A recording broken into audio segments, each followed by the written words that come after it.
பஸ்ல நல்ல கூட்டம் இருக்கு, நமக்கு சீட்டு கிடைக்கும். நாம தான் ரிசர்வேஷன் பண்ணிருக்கோம்ல. ரிசர்வேஷன்லாம் ஓகே தான். தண்ணியே குடுக்காதவனுங்க சீட்டு கொடுத்துருவானுங்களா? இன்னும் ஒரு போலீஸ் படையே நிக்குதுங்களா? போலீஸ் ஆபீசர் தான் கண்டக்டரா?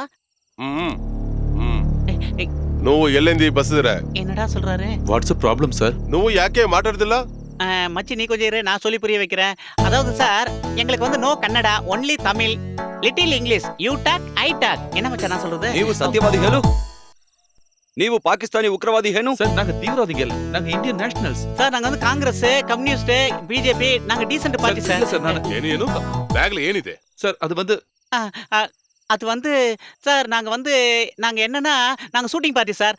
షూటింగ్ నీ ఉప్రాదేనో ஐயோ இல்ல சார், நான் சொல்றது கேளுங்க. అరెస్ట్ ಮಾಡಿ அந்த ஷூட்டிங் இல்ல Arrest சார். ಮಾಡಿ. சார் ஆ. இது shooting, marriage shooting sir. we are innocent sir. ஏய், தேவையில்லாம எதுக்கு பேசுற? ஏதோ பணத்தை கொடுத்து கரெக்ட் பண்றா. Sir I videographer, this my assistant. ஐயோ இது எப்படிடா சொல்லி புரிய வைக்கிறது? எனக்கும் சார் நான் வந்து ಎಲ್ಲಿ ಬಾರೋ. ஆ. என்ன என்ன பிரச்சனை? சார் நீங்க தமிழா சார்? ஆமா. ரொம்ப நல்லதா போச்சு சார். நாங்க தீவிரவாதிகன்னு சொல்லி எங்களை புடிச்சு நிக்க வச்சிருக்காங்க சார். நாங்க தமிழ்நாட்டுல இருந்து வந்த 2 வீடியோகிராஃபர் சார். இங்க பெங்களூர்ல ஒரு மேரேஜ் கவரேஜ்க்காக வந்தோம். இந்த பேக் ஃபுல்லா வீடியோ எக்யூப்மெண்ட்ஸ் தான். அது இவங்களுக்கு கொஞ்சம் சொல்லி புரிய வைங்க சார். ನೀವು ಹಣಿಗುಂಡು ದುರ್ಗೆ, ಇವರು ಉಗ್ರವಾದಿ ಅಲ್ಲ. ಇವರು ತಮಿಳುನಾಟ್ಲೆ ಬಂದೆ videographer. C inspector, he is not A terrorist. ಇವರಿಗೆ ಕನ್ನಡ ಬರುತ್ತಿಲ್ಲ. Language is A problem. ಹೌದಾ? ಓಕೆ என்னத்த சொல்றாரு? ஓகே ஓகே உள்ள போ சொன்னாரு. ஓகே வந்துடுறா டேய். சீக்கிரம் வந்துரு.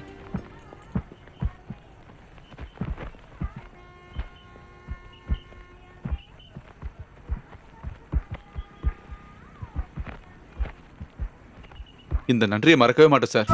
நீங்க மட்டும் வராம இருந்திருந்தா கண்டிப்பா பெரிய பிரச்சனையா இருக்கும் சார். ஆமா ஆமா சார். பாம்பேல தீவிரவாதிகளோட அட்டாக் அப்புறம் எல்லா இடத்துலயும் செக்கிங் ரொம்ப அதிகமாயிடுச்சு.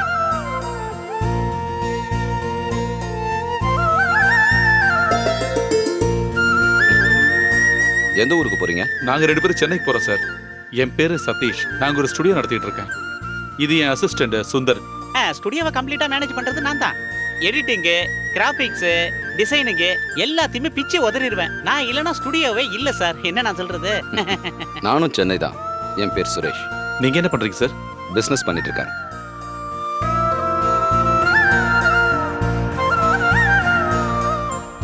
இல்ல ஃப்ளைட் மிஸ் ஆயிடுச்சு. நான் பஸ்ல வந்துட்டு இருக்கேன். ஆ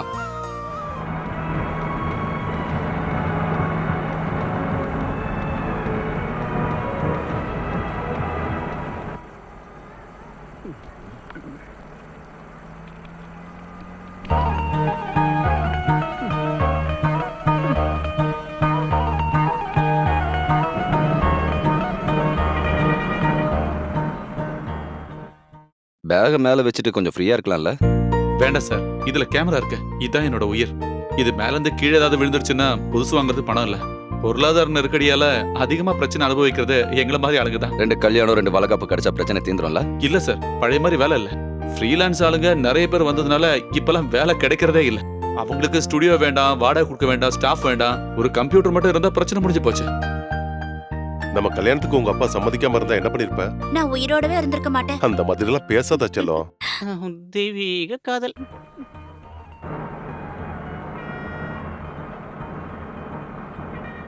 மும்தாஜ் செத்ததுக்கு அப்புறம் ஷாஜஹான் அவளோட ஞாபகமா தாஜ்மஹல் கட்டினாரு. நான் இறந்து போயிட்டா நீங்க என்ன பண்ணுவீங்க? நீ இறந்து போயிட்டா நானும் உன் கூட செத்து போயிருவேன். முட்டா பையன். நானா இருந்தா அவ தங்கச்சி கூட சந்தோஷமா வாழ்வேன்.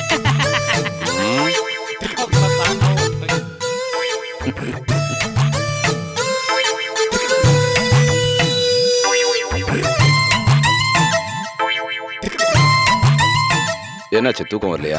இல்ல சார், கொஞ்ச நாளாவே சரியா தூக்கமே வரதில்ல. முன்னெல்லாம் பஸ்ல நான் நின்னுகிட்டே தூங்கியே பயணம் பண்ணியிருக்கேன். சரி, இப்ப என்னாச்சு? என்னன்னு சொல்றது, ஒவ்வொரு பிரச்சனை, மனசுக்கு சுத்தமா நிம்மதியே இல்ல. 1-2 பிசினஸ் பண்ணி நிறைய பணம் போச்சு. சொந்தமான ஒரு வீடை கட்டினேன், ஆனா குடியேறதான் முடியல. அந்த வீட்டு டாக்குமெண்ட்டை வச்சு ஒரு ஃபினான்ஸ் கம்பெனில இருந்து பணத்தை வாங்கி தான் புதுசா பிசினஸ் ஆரம்பிச்சேன். என்னமோ நான் கையை வச்சா எதுவும் விளங்குறதில்ல. அதெல்லாம் பெரிய கதை சார்.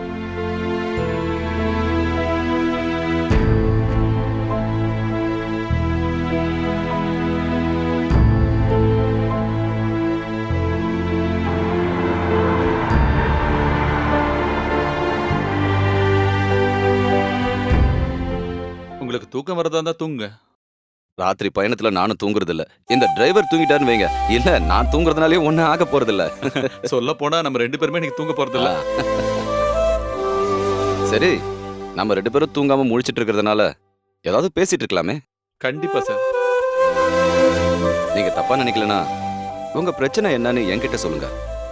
பிரச்சனைகளை மத்தவங்க கிட்ட சொல்லும்போது மனசுக்கு ஒரு நிம்மதி கிடைக்கும். சொல்றேன் சார், நான் எல்லாமே சொல்றேன். ஒரு வீடியோகிராஃபரா இருந்த எனக்கு மனசுக்குள்ள நிறைய கனவுகள் இருந்தது. Cut cut cut cut. புது பொண்ணோட ஸ்மைல் சரியா வரல, இன்னொரு தடவை ட்ரை பண்ணலாம். சுந்தர், என்ன அந்த ஸ்மைல் எப்படின்னு சொல்லி கொடு. எந்த மாதிரி ஸ்மைல் வேணும்னு சொல்லு.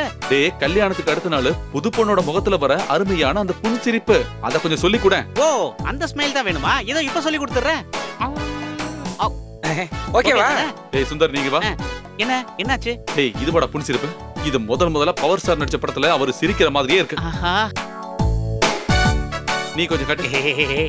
ஐயோ அம்மாடி, கொஞ்சம் இயல்பா சிரிச்சு காட்டேன். அவ்வளவுதான். ஓகே. இதத்தான் நானும் சொன்னேன், மறந்துட்டாங்க. சுந்தர், என்ன? அவங்களுக்கு அந்த ப்ரொஃபைல் ஷாட் கொஞ்சம் காட்டி கொடு. இந்த ப்ரொஃபைல அப்படி இப்படி திருப்பி கொஞ்சம் இப்படி டவுன் டேய், பண்ணி. வேண்டாம், அவ்வளவு வேண்டாம். ஃபேஸ்ல இருக்க மேக்கப் எல்லாம் போயிடும்டா. உடம்புல தொடாம காட்டினா போதும். கொஞ்சம் சொல்லி கொடுக்குறியா? இப்படி தானே சொன்னேன், கரெக்டா? Okay, ready. ஃபைன். நான் சொன்னது அப்படியே செஞ்சுட்டாங்க. ஓகே. ஒரு கல்யாண ஆல்பத்துக்காக நான் ஏன் இந்த மாதிரிலாம் பண்றேன்னு நீங்க யோசிக்கலாம். நான் செய்யற வேலையில பெர்ஃபெக்ஷன், குவாலிட்டி இருக்கணும். என்னோட ஷார்ட்ஸ் எல்லாமே சினிமா ஸ்டைல்ல தான் இருக்கும். அது உங்களோட கல்யாண சிடி பார்க்கும்போது உங்களுக்கு புரிஞ்சிடும். இவர் இந்த மாதிரி கேமரா தூக்கிட்டு இங்க சுத்த வேண்டிய ஆளே கிடையாது. ஒருவேளை ஒரு சினிமால இருந்திருந்தா ஒரு சந்தோஷ் சிவன், ஒரு பாலு மகேந்திரா மாதிரி இவர் ஆயிருந்திருப்பாரு. கொஞ்சம் இங்க வரீங்களா? இதோ வந்துட்டேன். டேய், தயவு செஞ்சு என்ன கொஞ்சம் வாழ விடுங்களேன்டா. போங்கடா, pack up. Thank you.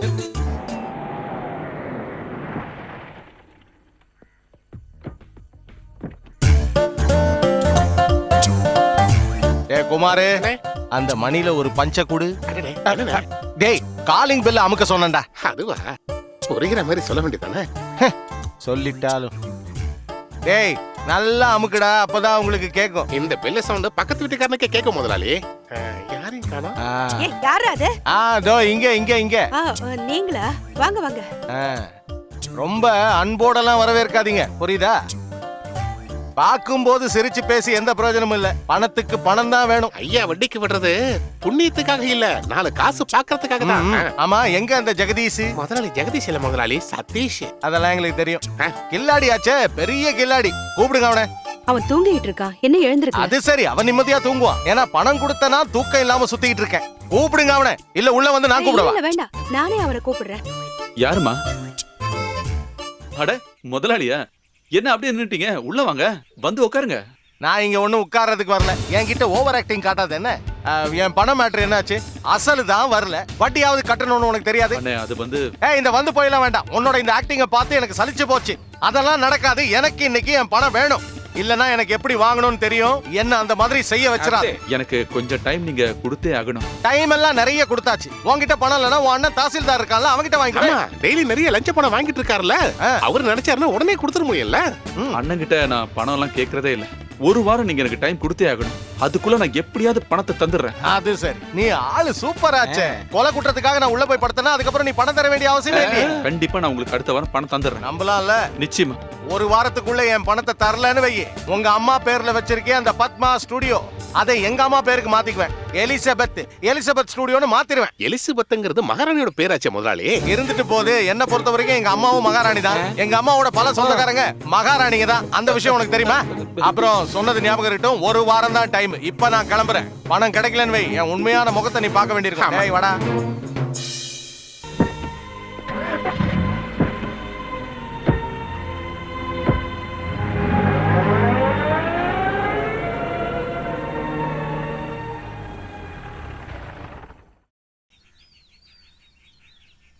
சசியாரு.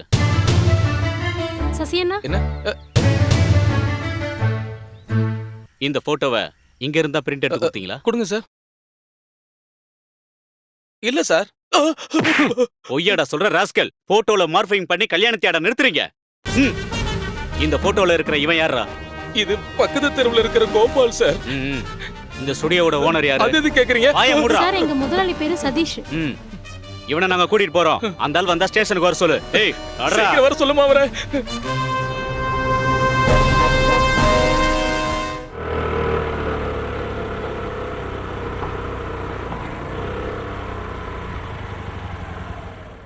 Prasad,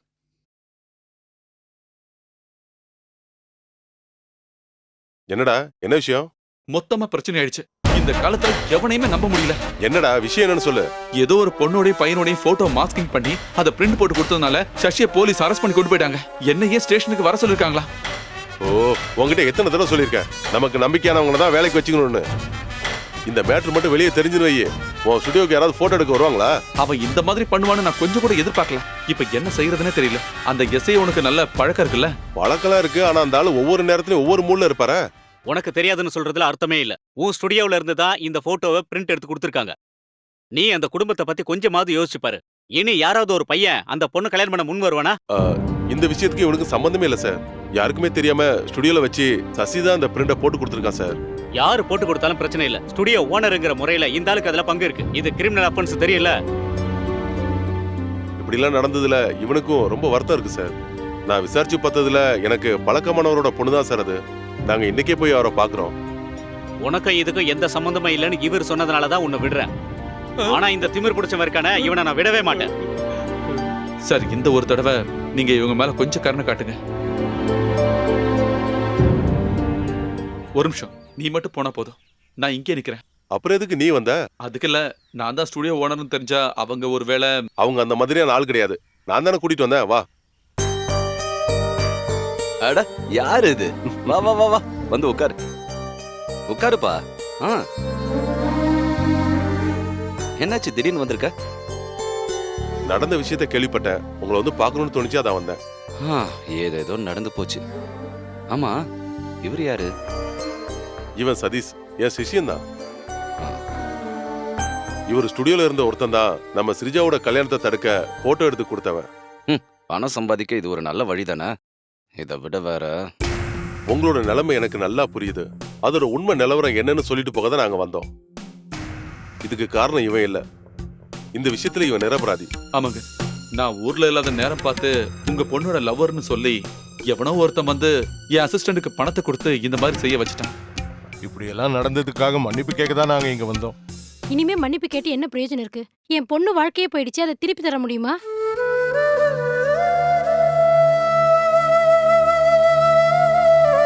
உங்களுக்கு ஏற்பட்ட பாதிப்புக்கு நான் என்ன சொன்னாலும் அதுக்கு பரிகாரம் ஆகாதுன்னு தெரியும்.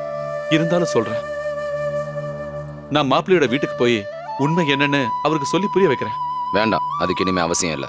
அவ பின்னால சுத்தி லவ் பண்ணிட்டு இருந்த ஒரு பையன் தான் கல்யாணத்தை தடுக்கிறதுக்காக இந்த மாதிரி எல்லாம் பண்ணான்னு நான் அவங்க காலை பிடிச்சு கெஞ்சி பார்த்துட்டேன்.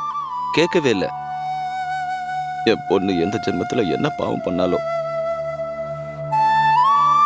இனிமே அவங்களே வந்து கேட்டாலும் அந்த பையன் வேணான்னு என் பொண்ணு சொல்லிட்டா. நீங்க கவலைப்படாதீங்க, கடவுள் உங்களுக்கு நல்லதே பண்ணுவாரு. ஆமா, ஸ்ரீஜாங்க? அவ கம்ப்யூட்டர் கிளாஸ் போயிருக்கா. அப்ப நாங்க கிளம்புறோம்.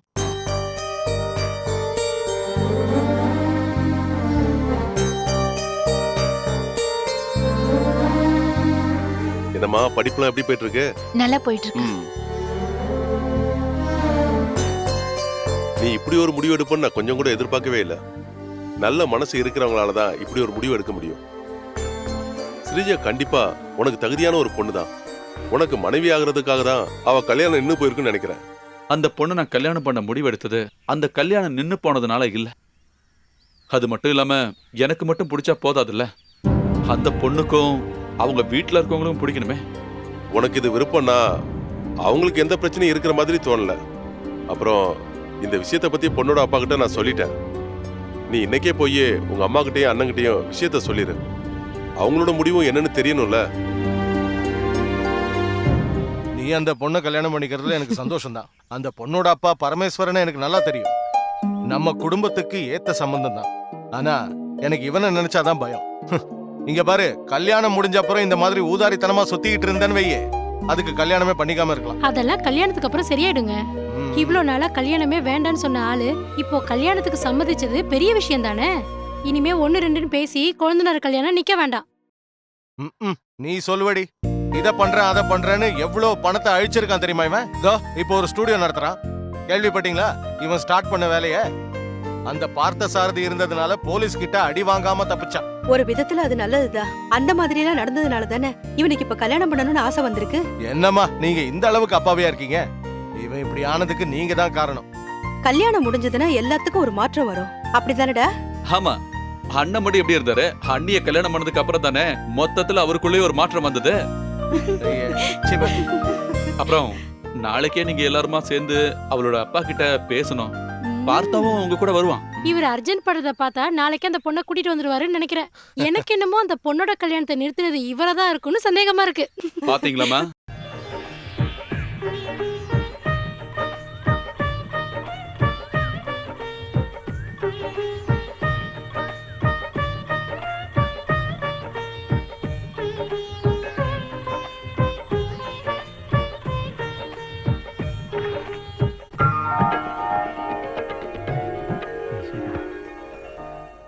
ஆ ஆ இத இத எங்க வைக்கிறது? வேண்டாம், இங்க இருக்கட்டும். இந்த கேமரா வேண்டாம், இங்க வச்சலாமா? எங்க வைக்கிறது?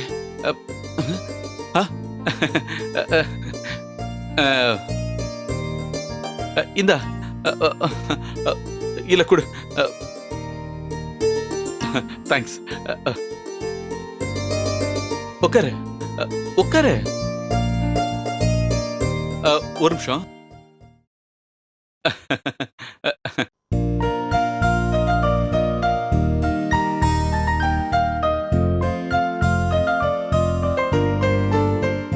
போன் ஆஃப் பண்ணிடல. போட்டோ மாஸ்க் பண்ண சசிக்கு தான் முதல்ல என் நன்றியை சொல்லணும். அந்த ஃப்ராடுக்கா? ஆமா, அவ அன்னைக்கு அந்த மாதிரி பண்ணதுனால தானே எனக்கு ஒண்ணு கிடைச்சது. யாரு இந்த ராத்திரியில? Happy married life. பிரசன்டேஷன் கொடுத்துட்டு ஓடிலான்னு பாக்குறியா? வாடா உள்ள. காலையில கல்யாணத்துக்கு வர முடியாததால முதல்ல சாரி கேட்டுக்கிறேன். என்ன மாதிரி ப்ரொடக்ஷன் மேனேஜர்ஸ்க்கு சொந்த வேலைகளை பாக்குறதுக்கு ப்ரொடியூசர்ஸ் நேரம் தரதே இல்ல. அதுதான் பிரச்சனையே. இந்த இப்படி என்னோட கடமையை நான் செஞ்சுட்டேன். கல்யாணத்துக்கு வரதுக்காக நான் எவ்வளவோ முயற்சி பண்ணி பார்த்தேன். பாண்டிச்சேரி தான் லொகேஷன். பத்தா குறைக்கு அஜித் சார் தான் ஹீரோவே. அதுக்கப்புறம் அங்கிருந்து நகர முடியுமா? யோசிச்சு பாரு. சரி, நான் உடனே கிளம்பிடுறேன்ப்பா. உன்னோட சிவ பூஜையில நான் கரடியா நுழையறதுக்கு விரும்பல. உன் பொண்டாட்டியை கூப்பிடு. ஸ்ரீஜா, நீ உட்கார்ற. ஸ்ரீஜா, என்னடா இது பெரும் தொல்லையா இருக்கு. முடியாது, போக முடியாது, விட மாட்டேன். அட்வான்ஸ் காசு ₹1 கூட குறையாம வாங்கினல. இப்ப மகேஷ் பாபு கூட நடிக்க போறேன்னு சொன்னா அது முடியாது. No no no no, nothing doing. யாரு? தன்னிஷ்கா. தன்னிஷ்காவா? அது யாரு? தெலுங்குல ஒரு புது நடிகை தன்னிஷ்கா. அவளோட எந்த ஆட்டமும் என்கிட்ட பலிக்காதுல்ல. இந்த இண்டஸ்ட்ரியில நான் சொல்றதா நடக்கும்.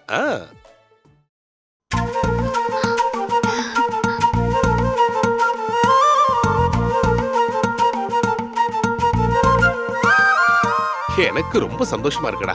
நல்ல மகாலட்சுமி மாதிரி பாசிட்டிவ் எனர்ஜியா இருக்கிற பொண்ணுதான் கிடைச்சிருக்கா. இது ரஃபீக். சொல்லணும்னா என்னோட பெஸ்ட் ஃப்ரெண்டே வந்தான். சினிமால ப்ரொடக்ஷன் கண்ட்ரோலர். நீ அதிர்ஷ்டம் பண்ணவுமா? இவன மாதிரி ஒரு நல்லவனா கிடைச்சதுக்கு நீ போன ஜென்மத்துல புண்ணியம் பண்ணிருக்கணுமா? இவன் ஒரு சாதாரண வீடியோகிராஃபர் ஆக வேண்டிய ஆளே கிடையாது. இவனோட ஃபியூச்சரே சினிமால தான். இவன் கண்டிப்பா பெரிய கேமராமேன் ஆவான். அதுல சந்தேகமும் இல்ல. சரி, நீ ஏதாவது சாப்பிட்டியா இல்லையா? நான் சாப்பிட்டுதான்ப்பா வரேன். சரி, குடிக்க ஏதாவது? ஒன்னும் வேண்டாம். சரிம்மா, நான் கிளம்புறேன். என்னோட எல்லாவித வாழ்த்துக்கள். Good night, sweet dreams. வரமா? தேங்க்யூடா.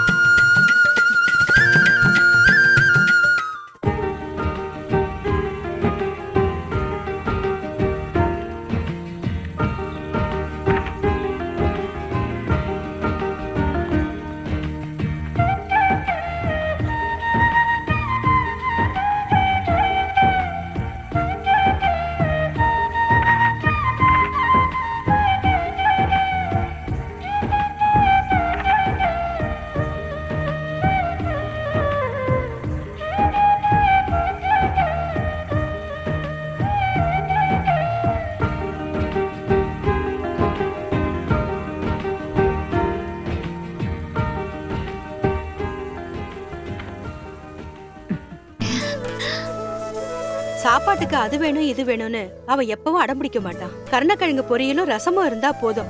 அவனுக்கு அதுவே தாராளம். ஆனா அவங்க அண்ணனுக்கு வாரத்துல ஒரு நாளாவது நான்வெஜ் பண்ணி ஆகணும், இல்லனா இங்க பெரிய பிரச்சனையே பண்ணிடுவான். அவனுக்கு கல்யாணம் பண்ணி வச்சதுக்கு அப்புறம் அந்த தலைவலி எனக்கு இல்ல. அவன் பொண்டாட்டி நல்லாவே சமைப்பா. நான்வெஜ் செய்யறதுக்கு எனக்கு தெரியாதே. பொம்பளை பசங்க எல்லாமே கத்துக்கணும். நான் கல்யாணம் முடிச்சு இந்த வீட்டுக்கு வரும்போது என்னோட மாமியார் இந்த வீட்ல இருந்தாங்க. அவங்க என்கிட்ட சொன்ன விஷயம் என்ன தெரியுமா?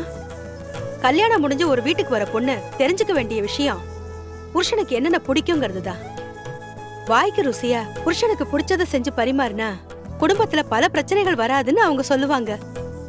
இவங்களோட அப்பா சாகுற வரைக்கும் நான் அந்த மாதிரி தான் செஞ்சேன். நீயும் அதை எப்பவும் ஞாபகத்துல வச்சுக்கோ. சதீஷ் ரொம்ப பாவம். யார் என்ன சொன்னாலும் அதை அப்படியே நம்புவான். தேவையில்லாம எல்லா பிரச்சனைகளையும் போய் அவனே மாட்டிப்பான். இதனாலேயே இவங்க 2 பேருக்குள்ள அடிக்கடி சண்டை வரும். இவங்க 2 பேர்கிட்டயும் நான் தான் அவஸ்தைப்பட்டுட்டு இருக்கேன். மூத்தவனுக்கு கல்யாணம் முடிஞ்சு 10 வருஷம் ஆச்சு. அவனுக்கு இன்னும் குழந்தைகளே இல்ல. அந்த துக்கத்தை அவன் மனசுல அடக்கி வச்சிருக்கான். எப்பவுமே அதை வெளியில காட்ட மாட்டான். போய் யாருன்னு பாத்துட்டு வா. அம்மா எங்க? உள்ள இருக்காங்க. நீ வா. ஒரு சந்தோஷமான செய்தி இருக்கு. என்ன கேமராமேன் ரஃபீக்கோட அசிஸ்டன்ட் ஆக்குறேன்னு ரஃபீக் ஃபோன் பண்ணிருந்தான். இன்னைக்கு ராத்திரியே கோயம்புத்தூர் போகணுமா? என் நேரம் தெளிஞ்சுச்சுன்னு நினைக்கிறேன். அப்போ இன்னைக்கே திரும்பி வர மாட்டீங்களா? இன்னைக்கு கண்டிப்பா திரும்பி வரவே முடியாது. நான் அங்க போனோன்னு உனக்கு ஃபோன் பண்ணிடுறேன். அப்புறம் இந்த விஷயம் இப்ப அம்மாவுக்கு தெரிய வேண்டாம். ஏன்? சினிமா வேலைக்கு தான் நான் போறேன்னு தெரிஞ்சா நான் ஸ்டுடியோ பார்க்காம ஊரை சுத்திட்டு இருக்கேன்னு அம்மா சண்டை போடுவாங்க. ஐயோ, போய் சொல்லி போறீங்கன்னு தெரிஞ்சா அத்தை என்ன பத்தி என்ன நினைப்பாங்க? அதெல்லாம் பரவாயில்ல. அம்மாவோட மனசு வருத்தப்படாம இருக்கிறதுக்காக ஒரு சின்ன பொய். நீ வா, பேக் பண்ணலாம்.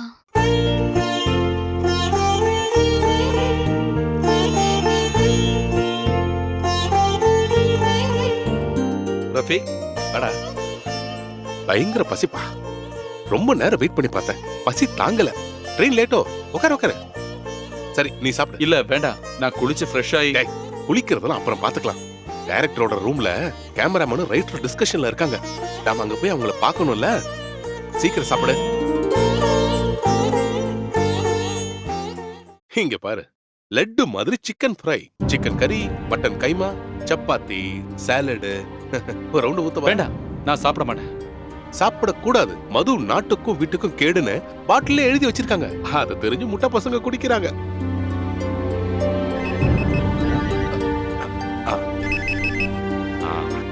ஹலோ, என்னம்மா சொல்லு.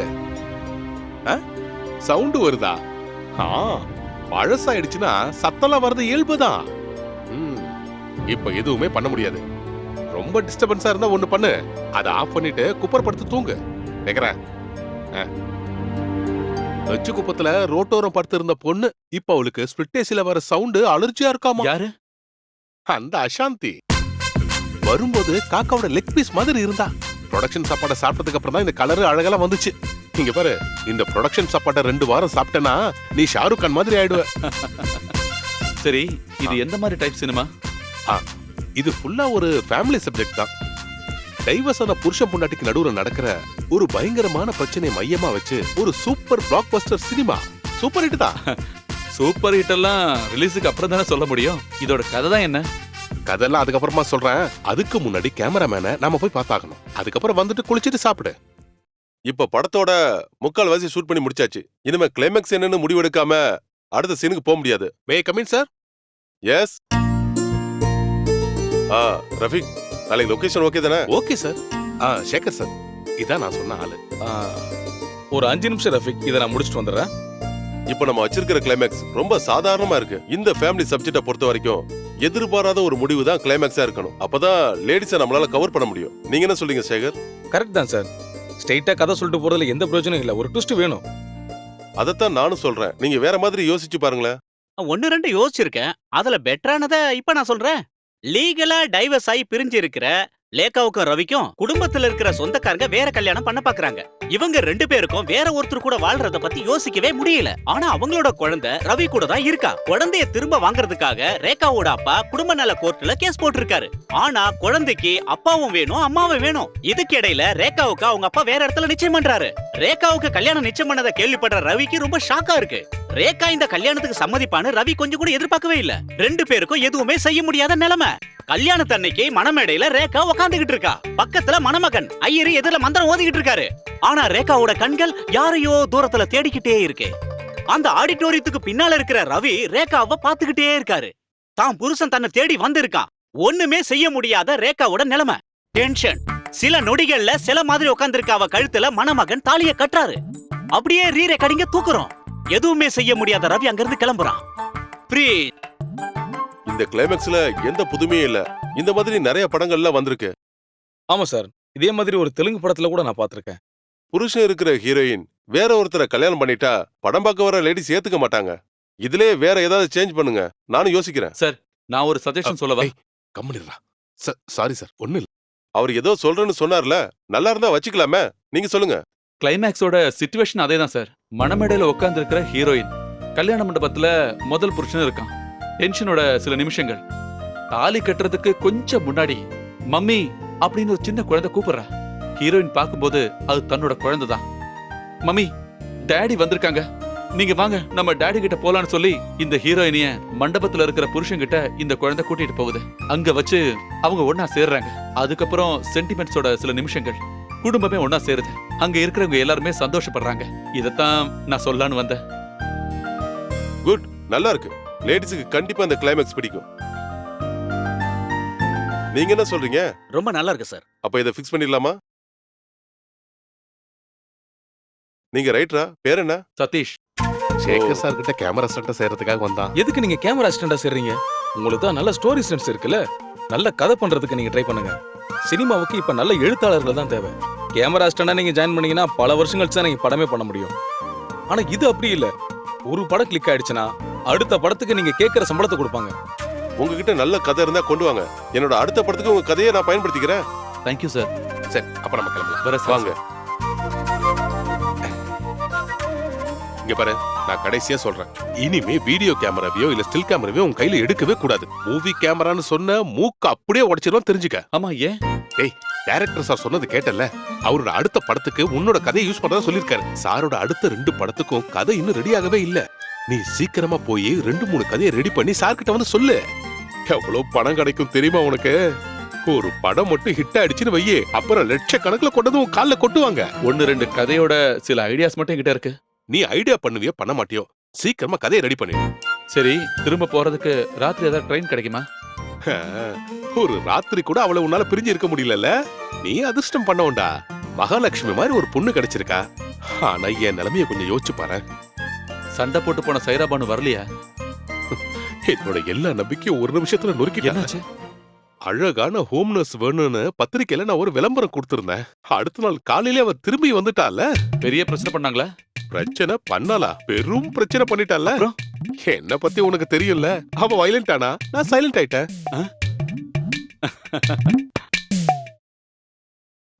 உன் முதலாளி இல்லையா? எங்க போயிட்டா? இல்ல, அவர் வேலை விஷயமா மதுரைக்கு போயிருக்காரு. மதுரைக்கு போயிருக்கானா? பெரிய மதுரை வீரன். யாரை ஏமாத்துற? மதுரைக்கு பக்கத்துல தான் பழனி இருக்கு.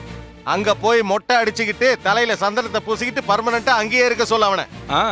எனக்கு பணத்தை கொடுக்காம ஒளிஞ்சுக்கிட்டு இருக்கான் அவன். இந்த வட்டி வின்சென்ட்டை எவனாலும் ஏமாத்த முடியாது. கரெக்ட். என்ன ராஜா பண்ற?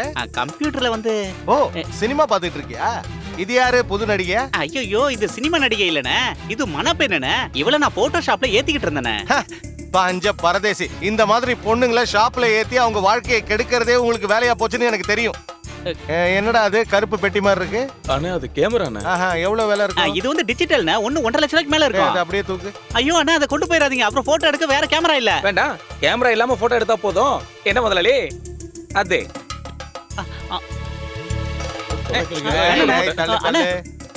ஓங்கடா, சும்மா வேடிக்கை பார்த்துட்டு இருக்காத. கார்ல கொண்டு போய் வை. முதலாளி வெயிட்டே இல்ல.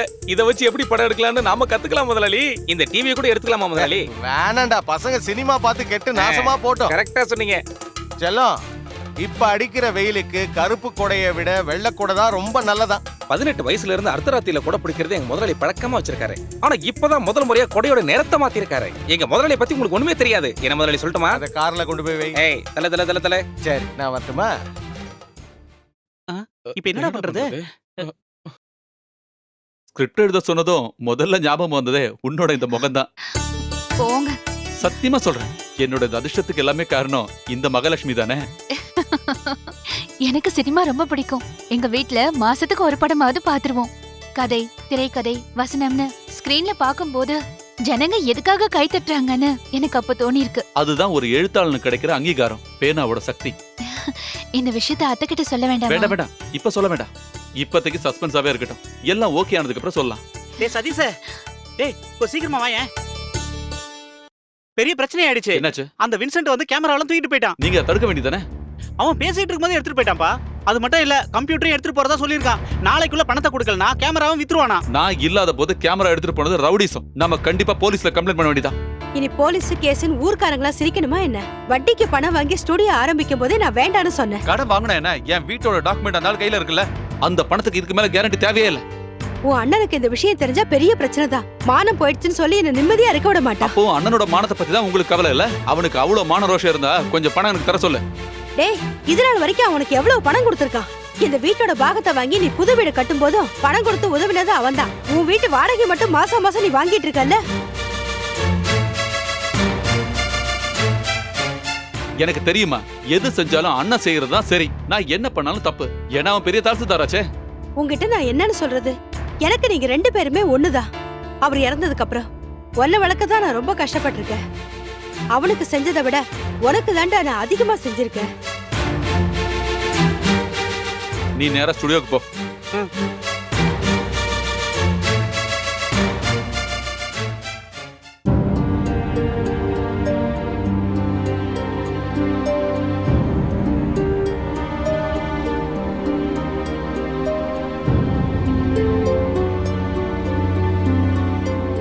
எதுக்கே பார்த்துக்கிட்ட அந்த மாதிரிலாம் பேசுனீங்க?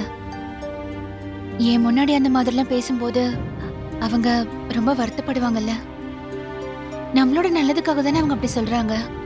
அவங்க முகத்தை பார்த்தாலே தெரியுது அவங்க ரொம்ப வருத்தமா இருக்காங்க. இல்ல இல்ல, எங்களுக்குள்ள எப்பவுமே இங்க இப்படிதான். நீ ஒண்ணும் பெருசுப்படுத்த வேண்டாம். நான் அந்த வின்சென்ட போய் பார்த்துட்டு வந்துடுறேன். இருங்க, அங்க போய் நீங்க தேவையில்லாம பிரச்சனை எல்லாம் பண்ண வேண்டாம். பார்த்தானாவையும் கூட்டிட்டு போங்களேன். ம்.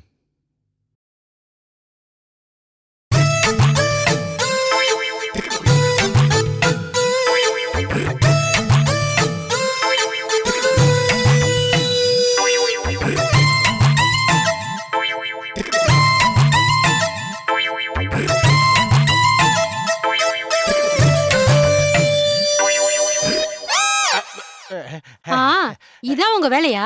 யோகாசனம்னு சொல்லி இங்க வந்து உட்காந்துட்டு பக்கத்து வீட்டு பொம்பளைய பாத்துட்டு இருக்கீங்களா?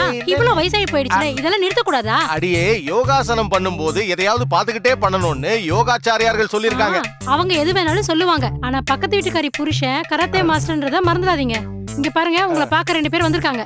லேடிஸ் இல்லல்ல? இல்ல. அப்போ ஒர்க் அவுட் ஆச்சு அதுக்குள்ள. வாங்க.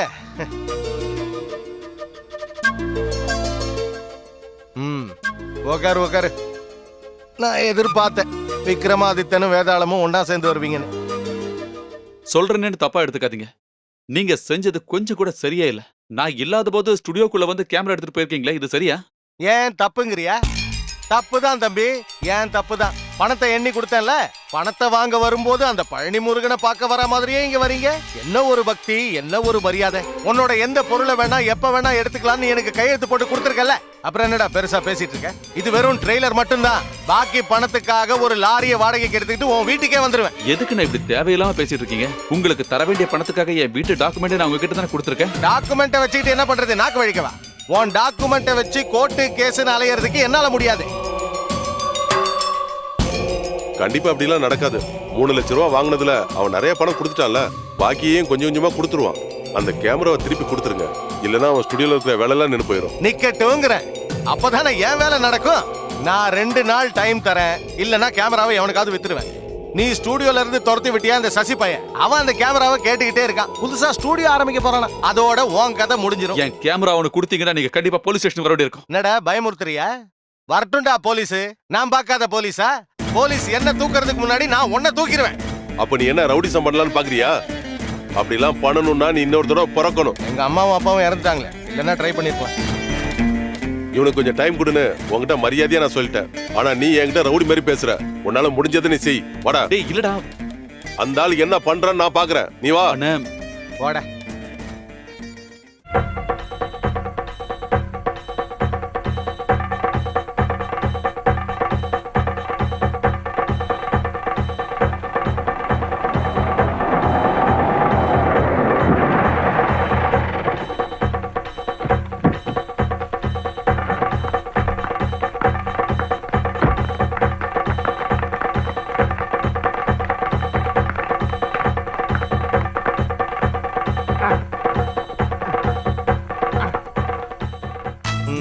எதுக்குடா இவ்ளோ பெரிய கத்திரி? இது ஒண்ணும் தையல் கடை கிடையாதே, சின்னதா வாங்க வேண்டியதானே. ஏன் அனாவசியமா செலவு பண்ற? அண்ணா நான் இதை காசு கொடுத்து வாங்கல, ஆ. பக்கத்து கடையில ஓசில வாங்கினேன். புத்திசாலி பையன், நீ நல்லா வருவடா.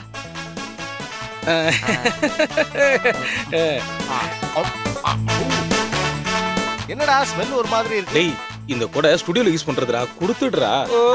இந்த கொடைய நான் சதீஷோட கடையில இருந்து தான் எடுத்தேன். இந்த வெள்ளை கொடைய வச்சுக்கிட்டு நடக்க ஆரம்பிச்சதுல இருந்து நான் வெள்ளையாயிட்டேன்னு என் பொண்டாட்டி சொல்றா. முதலாளி அம்மா பொண்டாட்டி கூட கிடையாது, என் பொண்டாட்டி சொல்றா.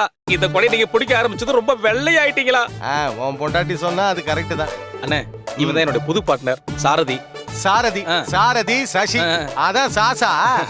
பணம் ஏதாவது வேணும்னா கூச்சப்படாம கேளு. கண்டிப்பாண்ணே. நீ சதீஷோட ஸ்டுடியோல இருந்து வந்துட்டியா? கம்மி சார். அதனாலதான் இவன் இங்க கூட்டிட்டு வந்துட்டேன். அப்ப இங்கேயும் வேலை கம்மி ஆயிடும். அண்ணே ஒரு நல்ல நாள் அதுமா அவசு கூடமா பேசாதீங்கண்ணே. ஆமா.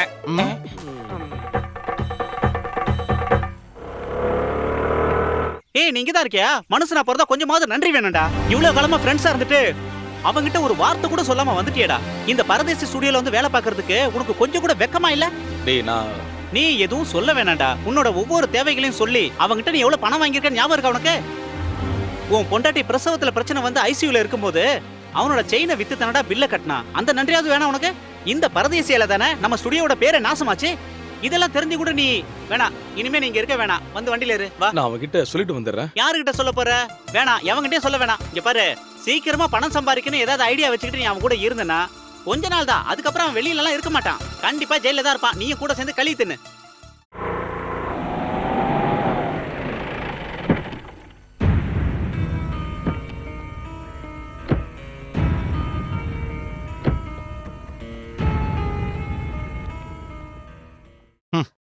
நீங்க மகாபாரதமும் ராமாயணமும் படிக்கிறதுனால எந்த பிரயோஜனமும் இல்ல.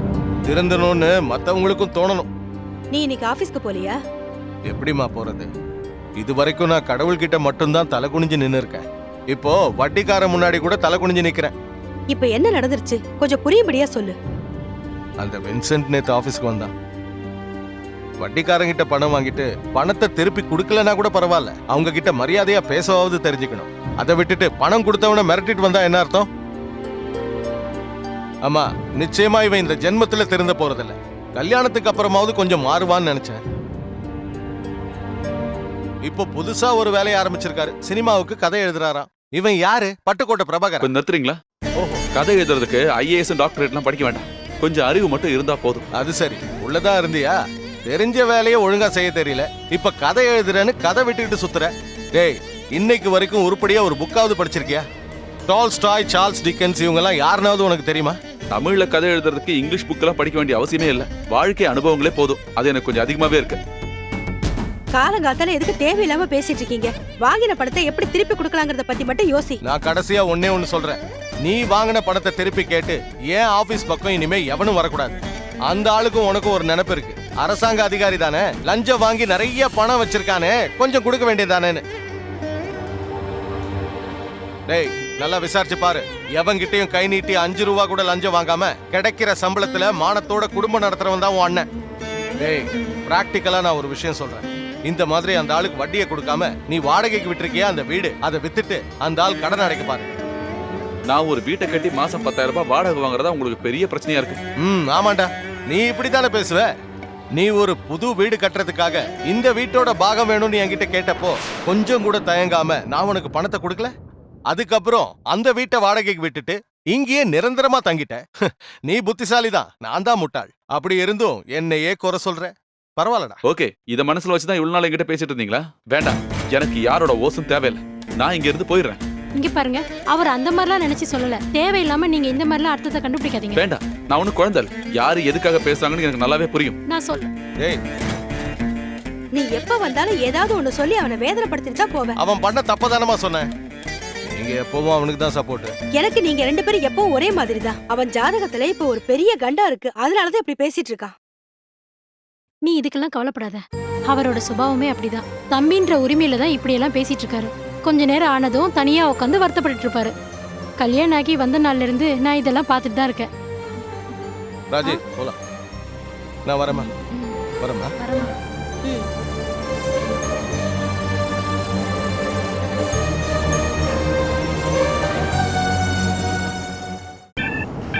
டேய், இந்த வாரம் ஸ்கூல் திறந்துருவாங்க. இவ்வளவு நாளா இந்த ஊருக்குள்ள அதிகமான பாஸ்போர்ட் சைஸ் போட்டோஸ் ஆர்டர் கிடைச்சது பத்மாஸுக்கு தான். இந்த முறை ஸ்கூல் காலேஜ் எல்லாத்துலயும் ஏறி இறங்கி எல்லா ஆர்டரையும் நாம தான் வாங்கணும். நீ கவலைப்படாத மச்சி, ஸ்கூல் காலேஜ் எல்லாம் திறக்கட்டும், நான் ஃபுல் டைம் அது முன்னாடி தான் நிப்பேன். மேக்ஸிமம் டிஸ்கவுண்ட் கொடுத்து ஒர்க்கை பிடிச்சி அந்த 10 மாசம் மூடி ஆகணும். ஒரு ஸ்டுடியோ முன்னேறணும் அப்படின்னா ஸ்கூல் ஒர்க்கை பிடிச்சா மட்டும்தான் முடியும். அதை நீ மறந்துடாத. இனிமே பொம்பளை பிள்ளைங்க போட்டோவெல்லாம் மாஸ் பண்ற வேலையை வச்சுக்காத. அந்த மாதிரி ஏதாவது செஞ்சு மறுபடியும் அந்த இன்ஸ்பெக்டர்ட்ட மாட்டின. ஐயோ, நான் அன்னையோட அந்த வேலையில நிப்பாட்டிட்டப்பா.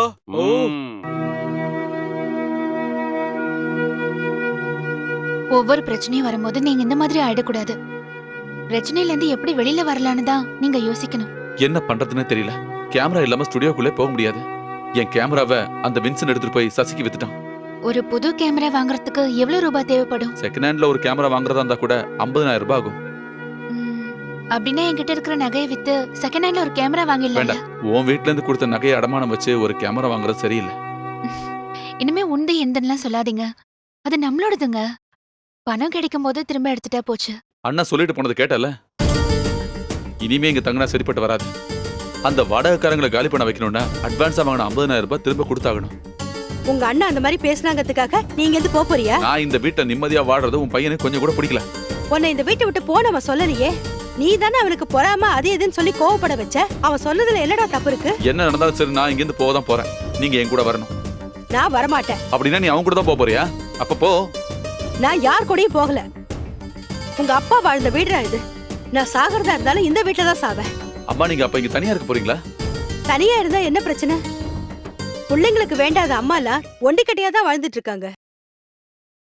உங்க அப்பா சாகுற வரைக்கும் வாங்கின பணத்தை கேட்டு ஒருத்தன் கூட இந்த வீட்டு வாசல்ல வந்து நின்னதே இல்ல. கடனும் பிரச்சனையா இருந்தா எப்படிடா ஒருத்தனால நிம்மதியா வாழ முடியும்?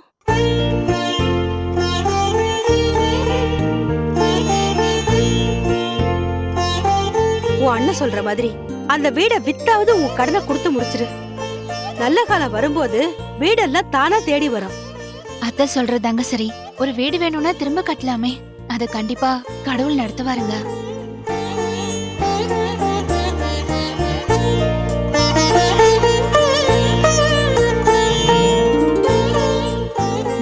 என்னங்க, பிளாஸ்க்ல டீ இருக்குங்க. தூக்கம் வரும்போது எடுத்து குடிங்க. வேணும்னா நானும் இங்கே இருக்கேன். உனக்கு தூக்கம் வரலன்னா உட்காரு. ஏதாவது ஐடியா வந்தா எனக்கு சொல்லு. இன்டர்வல் சீன் ஆயிடுச்சு. சீன் 30. ராஜசேகரோட வீடு. பகல். ராஜசேகரோட வீட்டுக்கு வந்துகிட்டு இருக்கிற ரமேஷோட ஜீப். ரமேஷா நடிக்க போறது யாரு? ரமேஷா நடிக்க போறது யாருங்க? சகலகலா வல்லவன் முகேஷ்.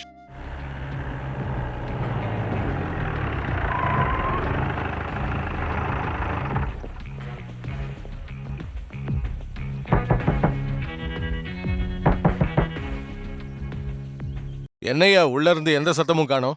உள்ளதான் சார் இருப்பான். திருட்டு பசங்களாச்சே. யோ ராஜசேகர், நான் ஃபுட் இன்ஸ்பெக்டர் ரமேஷ் வந்திருக்கேன். கதவை திறக்கறியா இல்ல உடைக்கட்டுமா? சீன் சரியா வரல. டயலாக் இன்னும் கொஞ்சம் ஷார்ப்பா இருக்கணும்.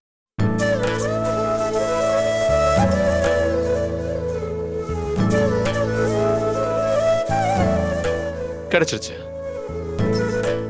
சீன் 30.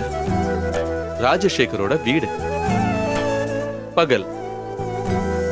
ராஜசேகரோட வீட்டுக்குள்ள வந்துகிட்டு இருக்கிற ரமேஷோட ஜீப். வணக்கம் முதலாளி. யார் நீங்க? ஐயோ, என்ன தெரியலையா? நான் தாங்க ரமேஷ். ஆமாங்க. பாட்டு கவிதைலாம் எழுதுற ரமேஷ் தானே? கவிதை தான் இப்ப செத்துக்கிட்டே இருக்க. அது கவிதா இல்லையே, செத்தது சங்கீதா தானே? ஆமா, சங்கீதமும் இப்ப கொஞ்சம் கொஞ்சமா செத்துக்கிட்டு தானே இருக்கு. விஸ்வநாதனும் ராமமூர்த்தியும் போட்ட சங்கீதம் இப்ப எங்க இருக்கு? எல்லாம் போச்சு இல்ல. முதலாளி, நீங்க மொத்தமா குழம்பி போயிருக்கீங்க.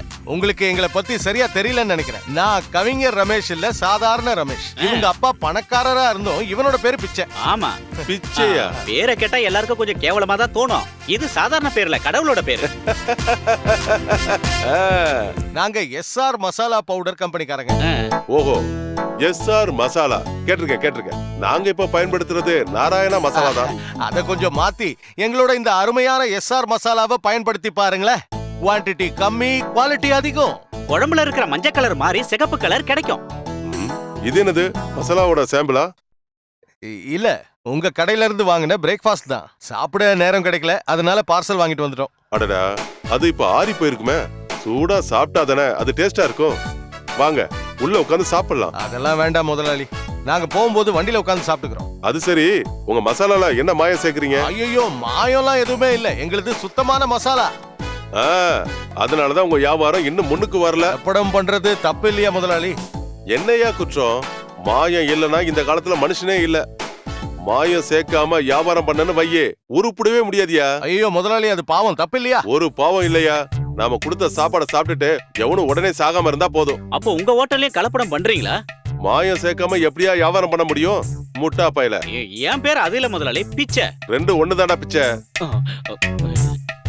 உங்களை எனக்கு பிடிச்சு போனதாலையும் உங்க மேல அக்கறை இருக்கிறதாலையும் நான் இதை சொல்றேன். எல்லாம் ரகசியமா இருக்கணும். நான் வெஜிடேரியன்ல தான் லாபம் ரொம்ப அதிகம். கொஞ்சம் கூட வேஸ்ட் ஆகாது. இன்னைக்கு மட்டன் மீதி ஆச்சு, நாளைக்கு கட்லட் ஆக்கிடலாம். சாப்பிட்டான மாட்டுக்கறியை எடுத்து அதை ஆட்டுப்பாலோட சேர்த்து வேக வச்சா அது மட்டன் ஆயிரும்.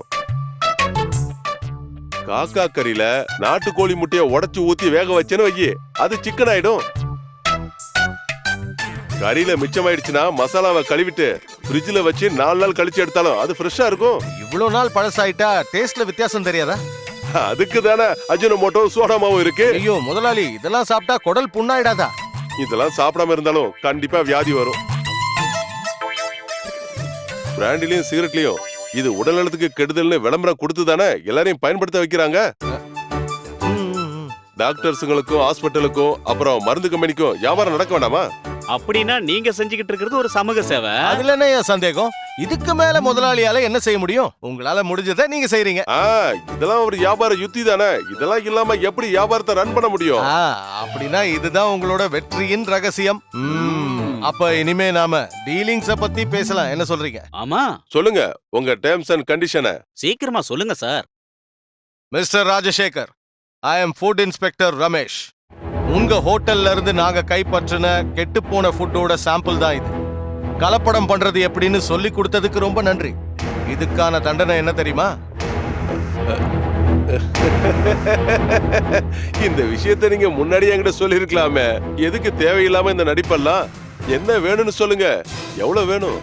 ராஜசேகர், நீங்க பணத்தை கொடுத்து பல ஆபீசர்ஸ விலைக்கு வாங்கியிருக்கலாம், ஆனா என்கிட்ட அது நடக்காது. ஓஹோ, அதுவும் உண்மைதான். இப்போ பல ஆபீசர்களுக்கு பணத்து மேல அக்கறையே இல்ல.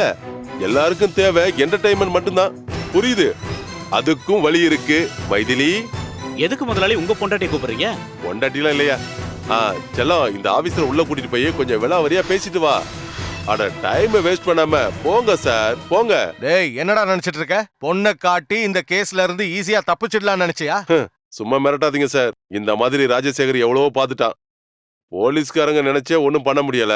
அப்படி இருக்கும்போது வந்துட்டாரு ஃபுட் இன்ஸ்பெக்டர். ஒழுங்கா அங்க இருந்து போற வழிய பாரு. டேய் ராஸ்கல், நீ மத்த ஆபீசர்ஸ மிரட்டா மாதிரியே இந்த ரமேஷையும் மிரட்டலான்னு பாத்தியா? அடிக்கிற அடியில 32 பல்லும் வெளியே வந்து. சரவணா, பழனி, இவனை அடிச்சு கொள்ளுங்கடா.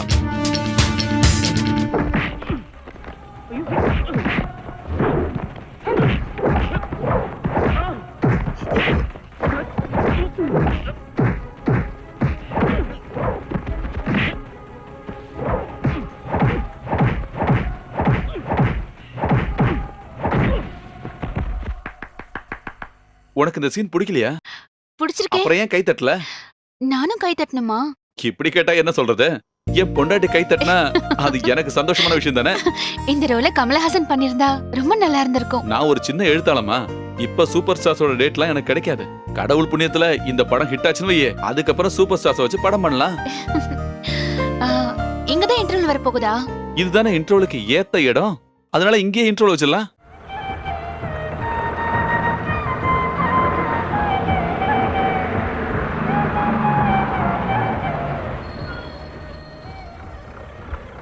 டீ குடிக்கிறவங்க எல்லாம் டீ குடிச்சிருங்க, 10 நிமிஷம் வண்டி நிற்கும். சிக்கன் குழம்பு ரொம்ப சூப்பரா இருந்துச்சு, நல்ல டேஸ்ட். எப்படி செஞ்சாங்கன்னு நான் கேட்டு வந்துருவா? நாளைக்கு காலையில ஊருக்கு போனோடனே ஏதாவது ஒரு ஹாஸ்பிட்டலுக்கு போயே ஆகணும். அதுக்கு உனக்கு வியாதி எதுவும் இல்லையா? எனக்கு இல்லடா, தின்றதே இப்ப உனக்கு ஒரு வியாதி மாதிரி ஆயிடுச்சு. அதை உடனே கண்ட்ரோல் பண்ணனா கண்டிப்பா பெரிய பிரச்சனை ஆயிடும். ஆமா, ஒரு நாளைக்கு 10 வேளை சாப்பிடுறது பெரிய வியாதி பாரு. திங்கிறதுக்கு வாங்கி கொடுத்துட்டு குத்தம் சொல்றதுல எனக்கு பிடிக்காது. நீ வண்டியில ஏறு. இவனுங்களாம் திங்க மாட்டாங்க, திங்கிறவங்கள பார்த்தா பொறாமப்படுவானுங்க. என்னண்ணா இப்படி அசந்து தூங்குறீங்க? கீழே போங்க, சிக்கனும் பரோட்டாவா இருக்கு. Okay okay. சார், உங்களுக்கு சாப்பிடறதுக்கு ஏதாவது வாங்கணுமா? ஃபோன் பண்ணிட்டு இருந்ததுனால தான் டிஸ்டர்ப் பண்ண வேண்டாம்னு நினைச்சு. நான் வரும்போதே சாப்பிட்டு தான் வந்தேன். Okay okay. உங்க ஸ்கிரிப்ட்ல இருக்கிற இன்டர்வல் பஞ்ச் பயங்கரமா இருந்துச்சு. Thank you sir. செகண்ட் ஹாஃப்ல என்ன பண்ணிருக்கீங்க? செகண்ட் ஹாஃபும் என் வாழ்க்கையும் ஒன்னா சேர்ந்து கடைசியில ஒரு ட்விஸ்ட்ல வந்து நிக்குது சார். புரியலையே. கதையில இருக்கிற மாதிரியே என் வாழ்க்கையிலயும் பல ட்விஸ்டுகள் நடந்துருச்சு. நான் கதை எழுதிட்டு இருக்கும்போது ஒரு சந்தோஷமான செய்தியோட ரஃபீக் எங்க வீட்டுக்கு வந்தான்.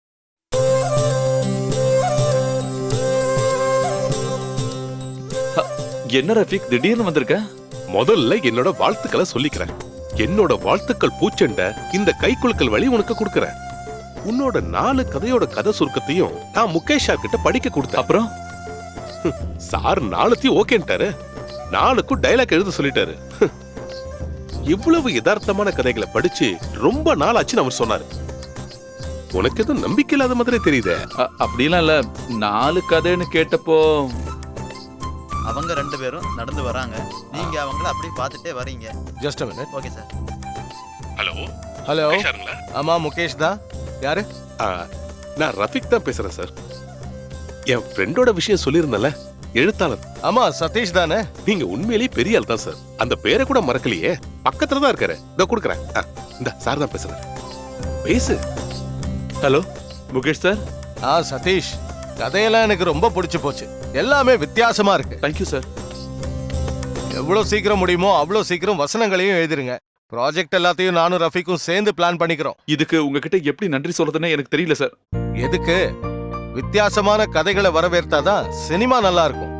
இந்த காலத்துல வித்தியாசமான கதை இருந்தாதான் ஜனங்க படம் பாக்குறாங்க. எனக்கு நேரா வந்து உங்களை பார்த்தா நல்லா இருக்கும்னு தோணுது. ஒரு அப்பாயின்மெண்ட் கொடுத்தீங்கன்னா. அதுக்கு என்ன, எப்ப வேணாலும் வாங்க. போனை கொஞ்சம் ரஃபிக் கிட்ட கொடுங்க. கொடுக்குறேன் சார். சொல்லுங்க சார். நீ சதீஷை கூட்டிட்டு ஒரு நாள் இங்க வா, விளாவரியா பேசிடுவோம். ஓகே சார், நான் நேர்ல வந்து பாக்குறேன். Okay okay. ட்ரீட் வைக்கணும். என்ன வேணும்? இந்த சூரிய இருக்கானே, அது சினிமால பாக்குற மாதிரி கருப்பெல்லாம் கிடையாது. என்ன மாதிரி வெள்ளையா தான் இருப்பான். வெள்ளையா இருக்கிறவன் அப்புறம் எப்படியா கருப்பா தெரியுமா? வெள்ளையா தெரிஞ்சா ஹீரோ உங்களுக்கு பிரச்சனையாச்சே. சதீஷ், உன் சினிமால எனக்கு ஏதாவது வேஷம் கிடைக்குமா? உனக்கு அந்த அளவுக்கு ஆசை இருந்தா கண்டிப்பா செஞ்சிடலாம். என்ன உங்களுக்கு சான்ஸ் கிடைக்கிறது கொஞ்சம் கஷ்டம் தான். தம்பி ராமையாவும் பிரகாஷ் ராஜும் இருக்கிறதுனால உங்களுக்கு கொஞ்சம் பிரச்சனை தான். நீ எனக்கு கண்டிப்பா சான்ஸ் தரேன்னு சொல்லிருக்கல, அதை மறந்துடாத. என்ன டேய், உன் கதையில இவனுக்கு ஏத்த மாதிரி ஆதிவாசி கேரக்டர் இருக்கா? இங்க பாரு, என் கதை முதல்ல சினிமாவா ஆகட்டும். சரிப்பா. எனக்கு நடிக்கலாம் வேண்டாம், நான் சும்மா விளையாட்டுக்கு தான் கேட்டேன். இங்க பாரு, சினிமாக்கு போறதெல்லாம் ஓகே, ஆனா இந்த ஸ்டுடியோ கவனிக்கலன்னு வையே, ஒரு காக்கா கூட இந்த ஸ்டுடியோக்குள்ள வராது. ரஃபிக், என்ன சொல்லாம கொள்ளாம திடீர்னு வந்து நிக்கிற? ஒரு முக்கியமான மேட்ரு, அதனாலதான் வந்தேன். ஒரு நிமிஷம் வாயேன். ஒரு நிமிஷம். என்னவா இருக்கும்? ஸ்கிரிப்ட் எல்லாம் முடிஞ்சிச்சா இல்லையா? இனி ஒரு 2-3 சீன் மட்டும் தான் பாக்கி இருக்கு. அப்போ ஒரு சந்தோஷமான செய்தி இருக்கு. ஒரு ஸ்ட்ராங் ப்ரொடியூசர் என் கையில வந்து மாட்டிருக்காரு. டைரக்டர் ஷாம் தான். திடீர்னு வந்த ப்ராஜெக்ட். படத்தோட பூஜையை 5ஆம் தேதி அன்னைக்கு வச்சிருக்கோம். உனக்கு சுக்கர அடிச்சிட்டான்னு நினைக்கிறேன். அப்புறம் உன் சம்பளம் வரைக்கும் நான் பிக்ஸ் பண்ணியாச்சு. எவ்வளவுன்னு தெரியுமா? 4 lakhs, 4 லட்சம் ரூபாய். இந்த பாரு, ஒண்ணு மறந்துடாத, இதை யார்கிட்டயும் சொல்ல வேண்டாம். இந்த ஃபீல்ட்ல பின்னாடி இருந்து குத்துறவங்க தான் அதிகம். ஹைதராபாத் பிலிம் சிட்டில தான் பூஜை. சூப்பர் ஸ்டார்ல இருந்து தமிழ் இண்டஸ்ட்ரி ஃபுல்லா அங்கதான் இருக்க போகுது. ரொம்ப தேங்க்ஸ்ரா. இதுக்கு எப்படி நான் உங்ககிட்ட நன்றி சொல்றதுன்னு எனக்கு தெரியலடா. நமக்குள்ள இந்த மாதிரி தேவையில்லான வார்த்தைகளை சொல்ல வேண்டிய அவசியமே இல்ல. ஆனா ஒரு சின்ன பிரச்சனை இருக்கு. என்னடா? நம்ம ப்ரொடியூசருக்கு திடீர்னு டெல்லி வரைக்கும் போக வேண்டிய அவசரம். ஏதோ மினிஸ்டர் பாக்குறதுக்கு தான். 7ஆம் தேதி தான் திரும்பி வருவாரு. ஒரு 3-4 லட்சம் ரூபாய் என் கையில கொடுத்துட்டு போனாரு. அவரு இங்கதான் இருக்க போறாருன்னு நினைச்சு ஒரு 2-3 பேருக்கு அட்வான்ஸ் கொடுத்துட்டேன். இப்போ என்னடானா ஒரு சின்ன அமௌண்ட்டுக்கு ஷார்டேஜ் ஆயிடுச்சு. நான் இந்த விஷயத்தை அவர்கிட்ட சொல்லும் போது எப்படியாவது அட்ஜஸ்ட் பண்ணிக்கோன்னு சொல்லிட்டாரு ப்ரொடியூசர். நான் எங்க இருந்து நான் கொடுக்கறது? எவ்வளவு ரூபாய் தேவைப்படும்? ஒரு 4 லட்சம் ரூபாய் அது தேவைப்படும். கார்த்திக்கும் சின்மையும் பாடணும்னா ஸ்பாட்ல பேமெண்ட் கொடுக்கணும். இப்போ என்ன பண்றதுன்னு எனக்கு புரியலடா. 2 நாளைக்கு அட்ஜஸ்ட் பண்ற மாதிரி ஏதாவது வழி இருக்கா? இவ்வளவு பெரிய அமௌண்ட்டை நான் யார்கிட்ட போய் கேக்குறது? அதுவும் கரெக்ட் தான். பூஜையை மாத்தி வைக்கணும்னு சொன்னா அது அபசகனம் ஆயிடும். அதுவும் இல்லாம நீ முதல்ல கதை வசனம் பண்ற படம். பூஜை நடக்காம போயிடுச்சுன்னா நீ ராசி இல்லாதவன்னு இந்த இண்டஸ்ட்ரி பூரா பரவிடும். நீ கவலைப்படாத, கொஞ்சம் ட்ரை பண்ணி பாரு. நானும் பாக்குறேன். இது நடக்கலன்னா நம்ம தழி எடுத்து சரியில்லைன்னு நினைச்சுக்க வேண்டியதான். அப்புறம் கூப்பிடுறேன். ஹலோ, சார் நான் அப்புறம் கூப்பிடுறேன் சார். டெல்லியில இருந்து ப்ரொடியூசர்ரா, நம்ம அப்புறம் பார்க்கலாம்.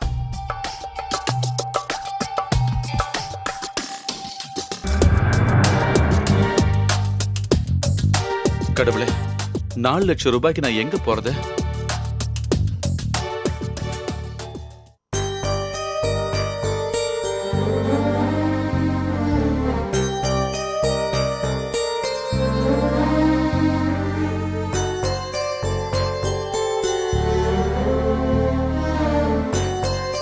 என்னங்க என்ன யோசிச்சுட்டு இருக்கீங்க? இல்ல, ஒண்ணும் இல்ல. எனக்கு தெரியும், அந்த வின்சென்ட்டோட கடனை கொடுக்கிற வரைக்கும் உங்களுக்கு நிம்மதியே இருக்காது. அதானே? ஆமா, அதான் அதான். நான் ஒன்னு சொன்னா நீங்க கோபப்பட மாட்டீங்கல்ல? என்ன? ஒரு வீடு கட்டுறதுங்கிறது நம்ம நினைக்கிற மாதிரி சாதாரண விஷயம் இல்ல. விக்கிறது ரொம்ப ஈஸி தான். நீங்க ரொம்ப ஆசைப்பட்டு கட்டின வீடு, அதை விற்க வேண்டாங்க. இப்போ தங்கத்துக்கு நல்ல விலைங்க.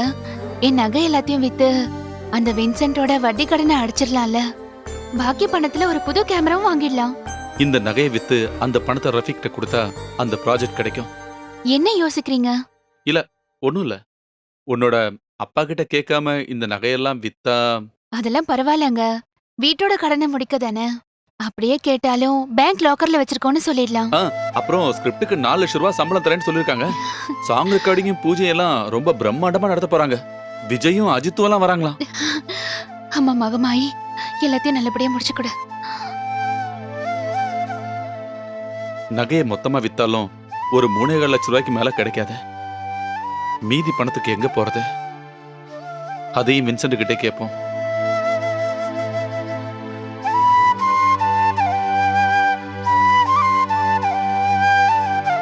கடவுள் புண்ணியத்துல இந்த ப்ராஜெக்ட் ஜெயிச்சா எனக்கு கண்டிப்பா நிறைய ப்ராஜெக்ட்டுங்க வரும். அப்போ உனக்கு இந்த மாதிரி நிறைய நகைங்க நான் கண்டிப்பா வாங்கி தருவேன். காசு தேவைப்படும் போது இந்த வின்சென்ட் வேணும், பணத்தை திருப்பி கேட்டா ஆளுங்களை கூட்டிட்டு வந்து மிரட்டுறானுங்க. ஆமா, தேவையில்லாம இப்ப அதெல்லாம் எதுக்கு பேசுறீங்க? அவனோட சுபாவம் தான் உங்களுக்கு தெரியும்ல. சரி, உன் வீட்டுக்கு இடத்துக்கும் சேர்த்து எவ்வளவு பணம் வேணும்? குறைஞ்சது ஒரு 10 லட்சமாவது கிடைக்கணுங்க. அதுவும் கரெக்ட். கிடைக்கும். அதிகமா போனா ஒரு 5 லட்சம் கிடைக்கும். 5 லட்சமா? டேய், அந்த பிரச்சனை வந்ததுக்கு அப்புறம் எதுக்கும் எந்த விலையும் இல்லடா. அந்த பிரச்சனையா? அந்த அமெரிக்காக்காரனோட ஒரு பிரச்சனை வந்ததே, என்னடா அது? பொருளாதார நெருக்கடி.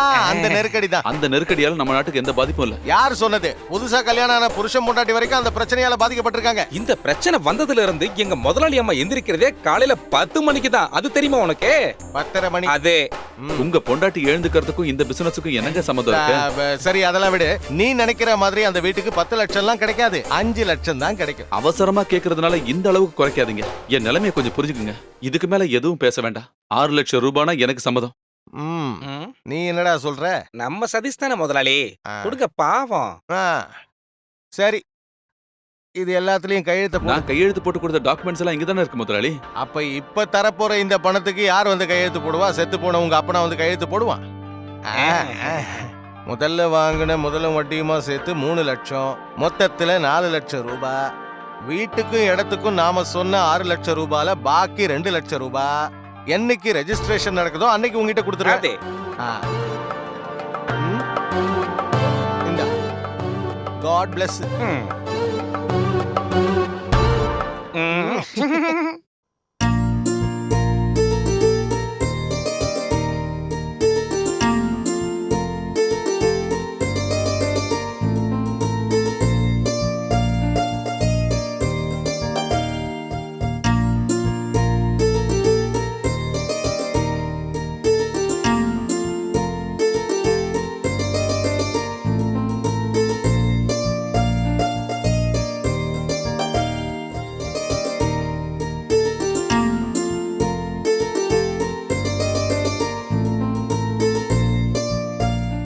ஹலோ ரஃபீக். என்னடா, நான் சொன்ன விஷயம் நடக்குமா இல்லையா? ப்ரொடியூசர் கூப்பிட்டு இருந்தாரு, நான் மேனேஜ் பண்ணிக்கிறேன்னு சொல்லிட்டேன். நான் ஒருத்தர்கிட்ட பணத்தை கேட்டிருக்கேன். அவரோட பொண்ணோட கல்யாணத்துக்கு நகை வாங்குறதுக்காக வச்சிருக்க பணமா? 7ஆம் தேதி திரும்ப கொடுத்துறேன்னு நான் சத்தியம் பண்ணிருக்கேன். ப்ரொடியூசர் வந்துட்டாருன்னா பேங்க் வரைக்கும் போனாலே போதும். வேணும்னா அந்த 4 லட்சம் ரூபாய்க்கு ஒரு சின்னதா இன்ட்ரெஸ்ட் வாங்கி கொடுத்துறேன். அவரு நாளைக்கு காலையில பணத்தை கொடுத்துறேன்னு சொல்லியிருக்காரு. கிடைச்சது நான் ஃபோன் பண்றேன். எங்க நான் வரணும்னு சொல்றியோ அந்த இடத்துக்கு நான் உடனே வந்துடுறேன். சரி சரி சரி, நாளைக்கு பார்க்கலாம். ஓகே.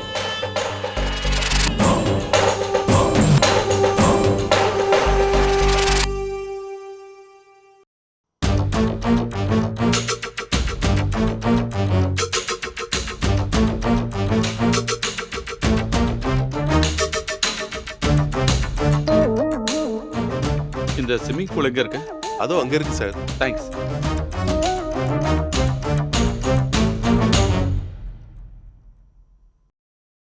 ரஃபீக், வாடா. நீ வராம நான் ரொம்ப டென்ஷனாவே இருந்தேன். உட்காரு. இவ்வளவு நேரம் நான் ஃபிலிம் சிட்டில தான் இருந்தேன். நாளைக்கு பூஜை வேலை எல்லாம் நடக்குதுல்ல.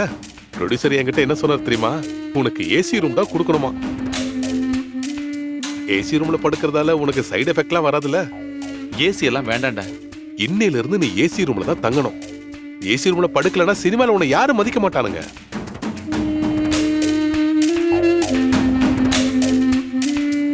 இந்த 4 லட்சம் ரூபாய் இருக்கு, என்ன பாத்துரு. அதெல்லாம் வேணாம்டா. ப்ரொடியூசர் வந்த உடனே இந்த பணத்தை வாங்கி கொடுத்துறா. அத பத்தி நீ பயப்பட வேண்டாம். இந்த பணத்தை நான் வாங்கி கொடுத்துறேன். ரூமுக்கு போய் குளிச்சுட்டு ஃபுட் ஆர்டர் பண்ணி சாப்பிடு. நம்ம ஒண்ணா சாப்பிடலாம். டேய், எனக்காகலாம் காத்துக்கிட்டு இருக்க வேண்டாம். நான் உடனே ஃபிலிம் சிட்டி போய் ஆகணும். நாளைக்கு பாப்போம். என்னோட ஸ்கிரிப்டை நீ கொஞ்சம் படிச்சு பாக்குறியா? நான் படிக்கிறதால எந்த பிரயோஜனமும் கிடையாது. டைரக்டரும் ப்ரொடியூசரும் தான் இதை படிக்கணும். ராத்திரி உனக்கு டைம் இருந்ததுன்னா இன்னும் கொஞ்சம் சீன்ஸ் எழுதிக்க. ஏசி ரூம்ல படுக்கும்போது ஐடியாஸ் நிறைய வரும்டா. இந்த பாரு, நாளை காலையில 9 மணிக்கு ரெடியா இரு. நாம 2 பேரும் சேர்ந்தே ஸ்டுடியோக்கு போலாம். வா.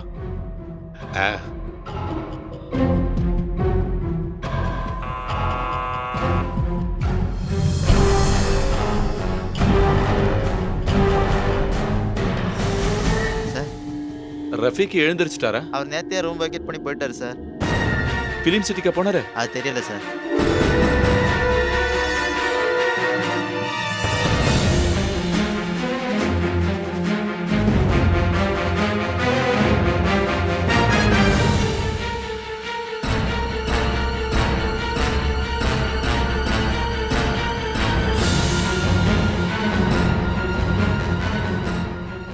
விஐபிஸுங்கெல்லாம் வரதுனால ரொம்ப பிஸியா இருப்பான். அதனால தான் போன் ஆஃப் பண்ணிருப்பான். எதுக்கு நம்ம கிளம்புவோம்.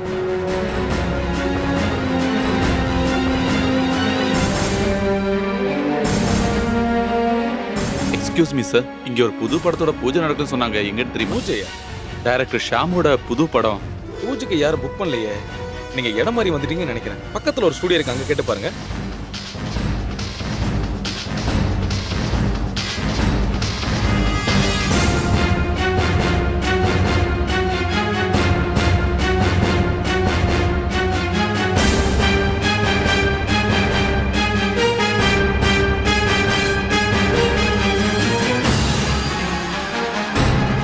என்னமோ சதி நடந்திருக்கு.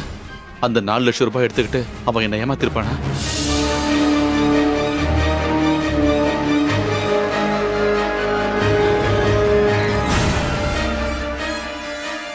மே I come in? Yes, come in. Sir, bill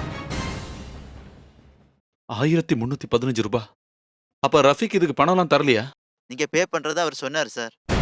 அட கடவுளே, என் கையில வெறும் 1200 ரூபாய் மட்டும்தான் இருக்கு. ஊருக்கு திரும்ப போகணும்னா ஒரு 200 ரூபாய் தேவைப்படும். இங்க பாரு, ஒரு 215 ரூபாய் கம்மியா இருக்கு. ஒரு 2 நாளைக்குள்ள நானே இங்க கொண்டு தந்துடுறேன்னு சொல்லு. அது மேனேஜர் ஒத்துப்பாரான்னு தெரியல சார். அப்படின்னா அதுக்கு பதிலா என்னோட மோதிரம் இருக்கு, அதை கொடுத்துறேன். போதுமான்னு கேளு. சரிங்க சார்.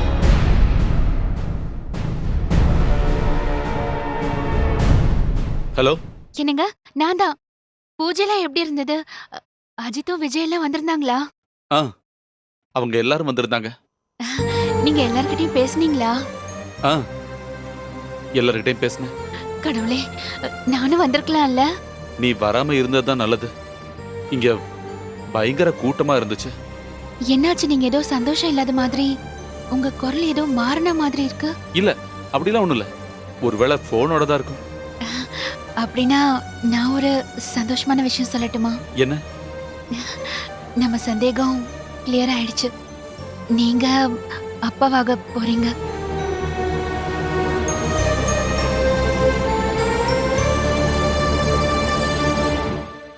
என்னங்க எதுவும் பேச மாட்டீங்க? ஒண்ணும் இல்ல. இந்த சமயத்துல நான் உன் பக்கத்துல இல்லைங்கிற வருத்தம் தான் எனக்கு. நான் உடனே புறப்பட்டு வந்துடுறேன். சரிங்க, வச்சிடுறேன். சரி.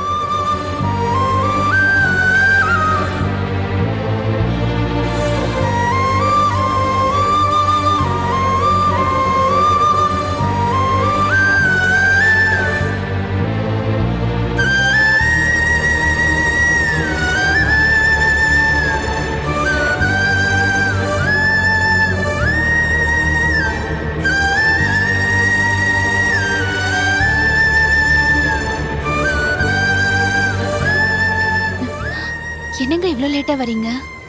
வர வழியில ட்ரெயின் ஒரு இடத்துல நிறுத்திட்டாங்க. ஏதோ குட்ஸ் ஆக்சிடென்ட் ஆயிடுச்சாமா. 2 மணி நேரத்துக்கு அப்புறம் தான் ட்ரெயின் எங்கேருந்து கிளம்பிச்சு. என்னங்க சாப்பாடு எடுத்து வைக்கட்டுமா? வேண்டாம், நான் சாப்பிட்டேன். ரொம்ப டயர்டா இருக்கு. நான் கொஞ்சம் படுக்கிறேன். நீ ஏதாவது சாப்பிட்டியா? சாப்பிட்டேங்க. உங்களுக்காக வெயிட் பண்ணி பார்த்தேன். அப்புறம் பசிச்சுதா சாப்பிட்டுட்டேன். இந்த நேரத்துல பசியோட இருக்க கூடாதா? நான் தான் இப்போ தனி ஆள் இல்லையே. என்ன எதையாவது மறந்துட்டீங்களா? இல்ல, என்ன? நான் சந்தோஷமான செய்தி சொல்லியும் எனக்கு ஸ்வீட்ஸ் எதுவும் வாங்கிட்டு வரலையா? நான் வர வழியில வாங்கலாம்னு நினைச்சேன். ட்ரெயின் லேட் ஆயிடுச்சுல்ல, கடைங்கெல்லாம் மூடிட்டாங்க. நாளைக்கு காலைல வாங்கிடலாம். எனக்கு குடிக்க கொஞ்சம் தண்ணி எடுத்துட்டு வாயேன்.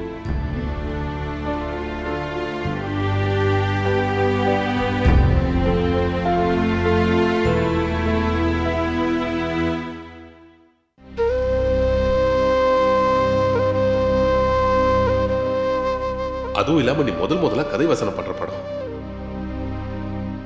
பூஜை நடக்காம போயிடுச்சுன்னா நீ ராசி இல்லாதவனு இந்த இண்டஸ்ட்ரி பூரா பரவிடும்.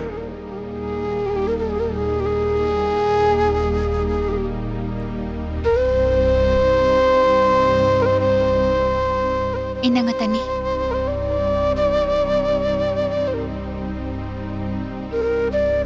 என்னாச்சு உங்களுக்கு? இல்ல, ஒண்ணும் இல்ல.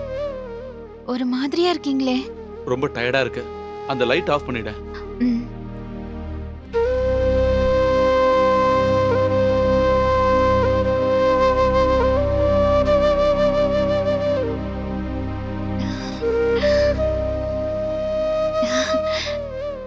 என்னங்க ம். அஜித்தோடயும் விஜயோடயும் நீங்க போட்டோஸ் எல்லாம் எடுத்துக்கிட்டீங்களா? எடுத்துக்கிட்டேன். அந்த போட்டோவை நம்ம வீட்ல ஃப்ரேம் பண்ணி மாட்டி வைக்கணும். வைக்கலாம். என்னங்க அப்புறம் மத்த எந்த விஷயமா இருந்தாலும் நாளைக்கு காலையில பேசிக்கலாம். சரிங்க.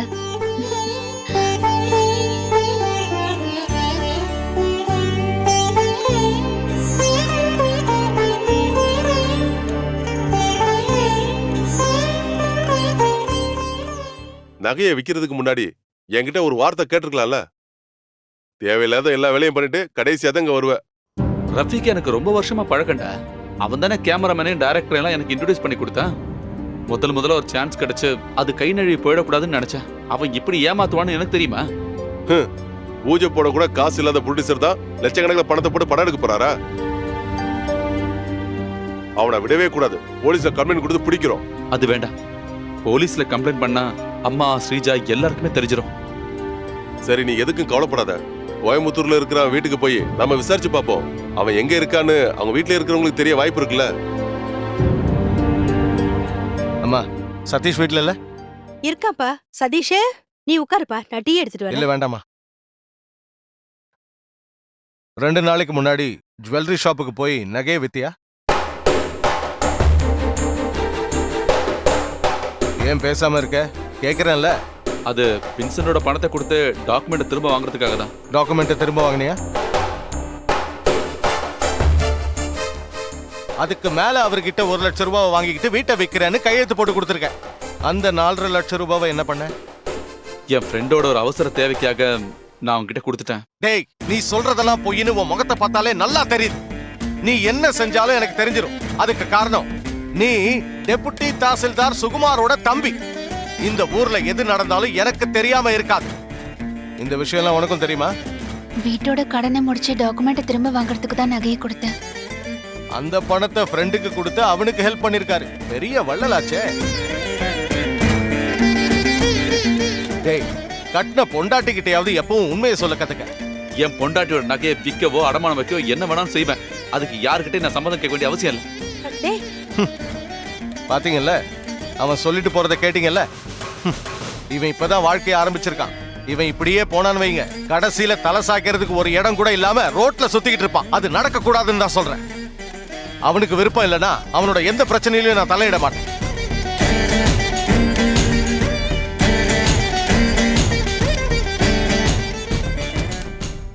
என்ன இங்க வந்து படுத்துட்டீங்க?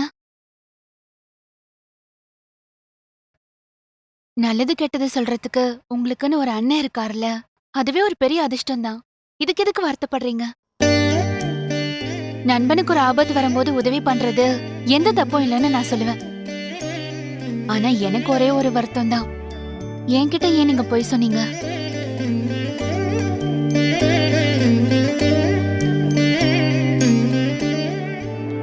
நீங்க எடுக்கிற எந்த முடிவுலயாவது உங்களுக்கு எதிரான ஏதாவது சொல்லியிருக்கேனா? நீங்க சொல்றத கேட்டுக்கதாங்க எனக்கு தெரியும், எதிர்க்க எனக்கு தெரியாது. நீங்க எதுக்கும் கவலைப்பட வேண்டிய அவசியமே இல்ல. ஃப்ரெண்டுக்கு கொடுத்த பணம் திரும்ப கிடைக்கும் போது வின்சென்ட் கிட்ட அந்த பணத்தை கொடுத்து டாக்குமெண்ட்டை திரும்ப வாங்கிடலாம். நான் சொன்னது எல்லாமே போய். உன் நகையை வித்து எனக்கு கிடைச்ச மொத்த பணத்தையும் கொடுத்தது அந்த ரஃபீக்கு தான். அவன் நம்மளை ஏமாத்திட்டான். என்னங்க? அவன் மொத்த பணத்தோட எஸ்கேப் ஆயிட்டான். அவன் சொன்னது எல்லாமே பொய்ன்னு தெரியாது. அவன் என்னை ஏமாத்துறான்னு தெரியாம அவன்கிட்ட போய் மாட்டிக்கிட்டான்.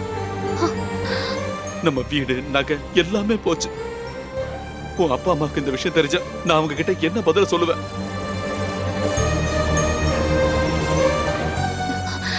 நீங்க தேவையில்லாம இந்த மாதிரி வருத்தப்படாதீங்க. நான் தங்கியிருந்த ஹோட்டலோட பில்லை கொடுக்க முடியாம என் கையில இருந்த மோதிரத்தை அவங்க கிட்ட அடமானமா வச்சுட்டு தான் வந்தேன். நகையை திரும்ப நம்மளால வாங்க முடியுங்க. ஆனா குடும்பத்துல ரொம்ப தேவையானது பாசமும் அன்பும் சந்தோஷமும் தாங்க. அதெல்லாம் இல்லாம நகைங்கெல்லாம் உடம்புக்கு வெறும் பாரமா தாங்க இருக்கும். எனக்கு நகைங்களை விட அதிகமா தேவைப்படுறது உங்களோட பாசம் தாங்க.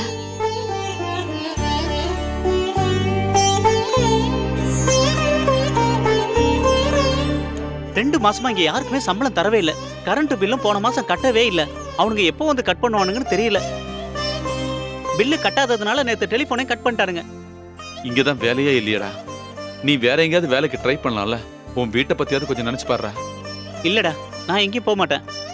இவ்வளவு நாள் உன் கூடவே இருந்துட்டு இப்ப உனக்கு ஒரு கஷ்டம் வரும்போது உன்னை விட்டு போறதுனா இங்க பாருடா, நீ கண்டிப்பா சினிமால பெரிய ஆள வரும்னு எனக்கு நம்பிக்கை இருக்கு. ஏய், என்ன இது? பிரசவத்துக்காக வீட்டுக்கு போகும்போது யாராவது இந்த மாதிரி அழுவாங்களா? இனி எத்தனை மாசம் கழிச்சு இங்க வருவேன்னு நினைக்கும் போது எனக்கு அழுக வந்துருச்சுங்க. அதுக்கு உன் வீடு ஒன்றும் ரொம்ப தூரத்துல இல்லல்ல. 1 மணி நேரம் டிராவல் பண்ண நேரம் உன் வீட்டுக்கு வந்து நிக்க போறேன். நாங்க போனதுக்கு அப்புறம் தினமும் என்ன பார்க்க வருவீங்கல்ல? அதெல்லாம் நடக்காது. பொண்டாட்டியை விட்டு ஒரு நிமிஷம் கூட பிரிஞ்சிருக்க முடியாத புருஷன்னு உங்க வீட்டுல இருக்கவங்க எல்லாருமே என்ன தப்பா எடுத்துப்பாங்கல்ல. பாசமான புருஷங்க அந்த மாதிரி தான். உன் நகையெல்லாம் எங்க போச்சுன்னு உன் அப்பா அம்மா கேட்டாங்கன்னா என்ன சொல்வ? அதை நினைச்சு நீங்க டென்ஷன் ஆக வேண்டாம். நகையெல்லாம் பேங்க் லாக்கர்ல இருக்குன்னு நான் அவங்க கிட்ட சொல்லிடுறேன். அப்புறம் இன்னொரு விஷயம், நான் இல்லாத நேரத்துல அத்தை கிட்ட சண்டையெல்லாம் போட்டுறாதீங்க. அத்தை பாவங்க. டோன்ட் வரி மேடம், நான் எல்லாம் மேனேஜ் பண்ணிக்கிறேன்.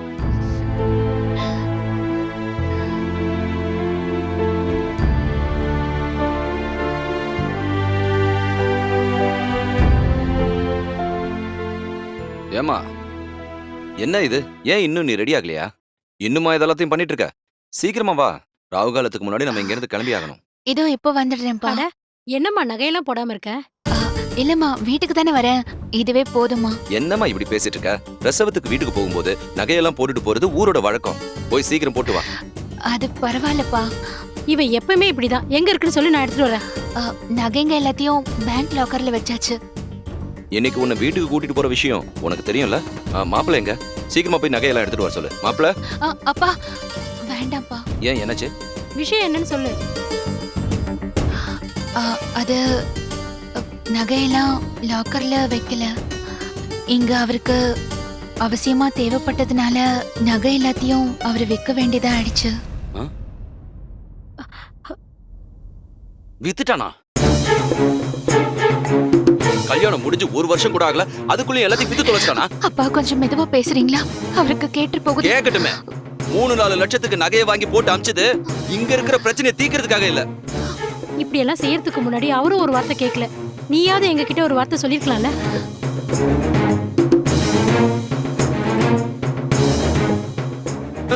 கல்யாணத்துக்கு அப்புறம் பொண்டாட்டி வீட்டுல வந்து நிக்கிறது அவனுக்கு பெரிய மான பிரச்சனை. ஆனா பொண்டாட்டியோட நகையை விக்கிறதுல அவனுக்கு எந்த வெக்கமும் இல்ல. எதுக்காக வித்தான்னு எனக்கு தெரிஞ்சாகணும். வேண்டாங்க, அமைதியா இருங்க. தேவையில்லாம பிரச்சனை பெருசாக்காதீங்க. வாங்க நம்ம கிளம்பலாம். ஐயோ அது சரியா வராது. இவ சொன்ன மாதிரி தான் எல்லாம் நடந்துச்சான்னு எனக்கு தெரிஞ்சாகணும். என்னங்க சொன்னா? அப்பா வேண்டாம்ப்பா. இதுக்கு மேல நீ எதுவும் பேசாத. சரிங்க, அப்படியே செஞ்சிடறேன். ஏமாப்ல நான் கேள்விப்பட்டதெல்லாம் சரிதானா? அவளோட நகையெல்லாம் நீங்க எடுத்து வித்துட்டீங்களா? அந்த நகையெல்லாம் விக்கிற அளவுக்கு அப்படி என்ன பிரச்சனை வந்தது சொல்லுங்க. நகை இல்லாம அவ ஊருக்கு வந்தான்னு வச்சுக்கோங்க, அங்க இருக்கிறவங்க எல்லாம் கேள்வி கேட்டு தொலைப்பாங்க. அதோட மானக்கேடு எனக்கு இல்ல, உங்களுக்கு தான். நாங்க ஒண்ணு பெரிய கோடீஸ்வரங்க இல்ல, இருந்தாலும் எங்களால முடிஞ்சதை செஞ்சோம்ல. ஆனா நீங்க இப்படி பண்ணுவீங்கன்னு நான் நினைக்கவே இல்லை. நீங்களே சொல்லுங்க, நான் சொல்றதுல ஏதாவது தப்பு இருக்கா? எனக்கு இத பத்தி எதுவும் தெரியாது. ஒன்னு சொல்ற மாப்ள, பிரசவம் முடிஞ்சு அவ இங்க வரணும்னா நீங்க வித்த எல்லா நகைகளையும் வாங்கிட்டு வந்து அவளுக்கு போட்டாதான் நான் என் பொண்ணை உங்க கூட அனுப்புவேன். இப்படி எல்லாம் செய்வீங்கன்னு நீங்க கல்யாணத்துக்கு முன்னாடி சொல்லவே இல்லையே. இந்த பேச்சுக்கு மட்டும் குறையில்ல. பொண்டாட்டியோட நகையை வித்து தீபாவளி கொண்டாடுற பழக்கம் என் குடும்பத்துல யாருக்கும் இருந்ததே இல்ல.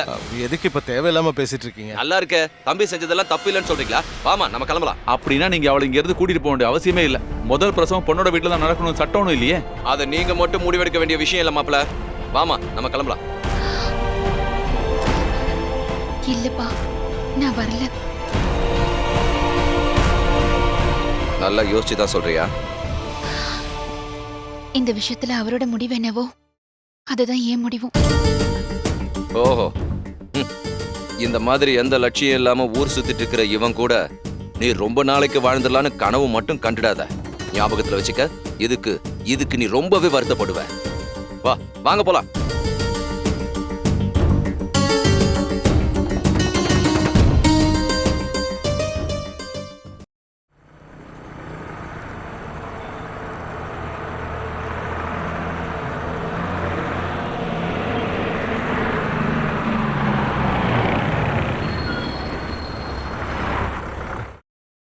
தூங்கிட்டீங்களா? சுந்தர், ஆ? டேய் எழுந்துடா. ஐயோ, அன்சிகா கூட டான்ஸ் ஆடிக்கிட்டு இருந்தேன். திடீர்னு என்ன கூப்பிட்டு ஏன்டா என் கனவை கெடுத்த?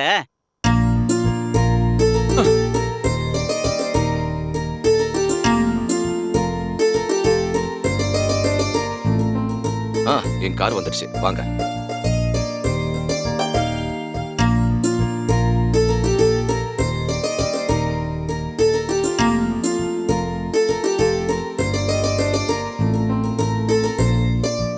நான் உங்களை டிராப் பண்றேன். வேண்டாம் சார், நீங்க போங்க சார்.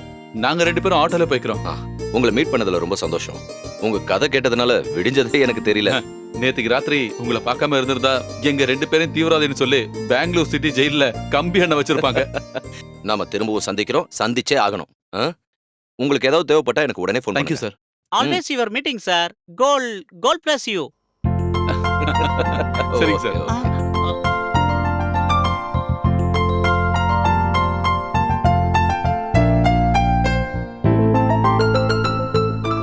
ஏப்பா, நில்லுப்பா.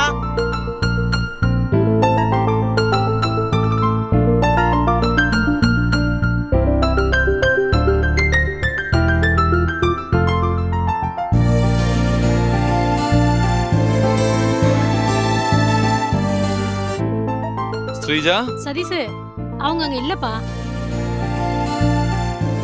காலையில பெயின் வந்துருச்சுன்னு ஸ்ரீஜாவை ஹாஸ்பிட்டல் கூட்டு போயிருக்காங்கப்பா. அம்மா ஸ்ரீஜா. சதீஷ், அவளை ஐசியூக்கு மாத்திட்டாங்க. என்ன? நீ வந்த உடனே டாக்டர் வந்து உன்னை பார்க்க சொன்னாரு. யூட்ரஸ்ல பிரச்சனை இருக்கு, நிறைய ப்ளீடிங் ஆயிட்டு இருக்கு. உடனடியா ஒரு ஆபரேஷன் பண்ணி ஆகணும். ஒரு 50,000 ருபீஸ் கட்டிடுங்க. ஹலோ, ஓரியண்டல் ஸ்டுடியோ தானே? நான் சதீஷ் பேசுறேன். பார்த்தா இல்லையாங்க? 1 வாரம் ஆகுமா? இல்ல, ஒண்ணு. உங்களுக்கு ஏதாவது தேவைப்பட்டா எனக்கு உடனே ஃபோன் பண்ணுங்க.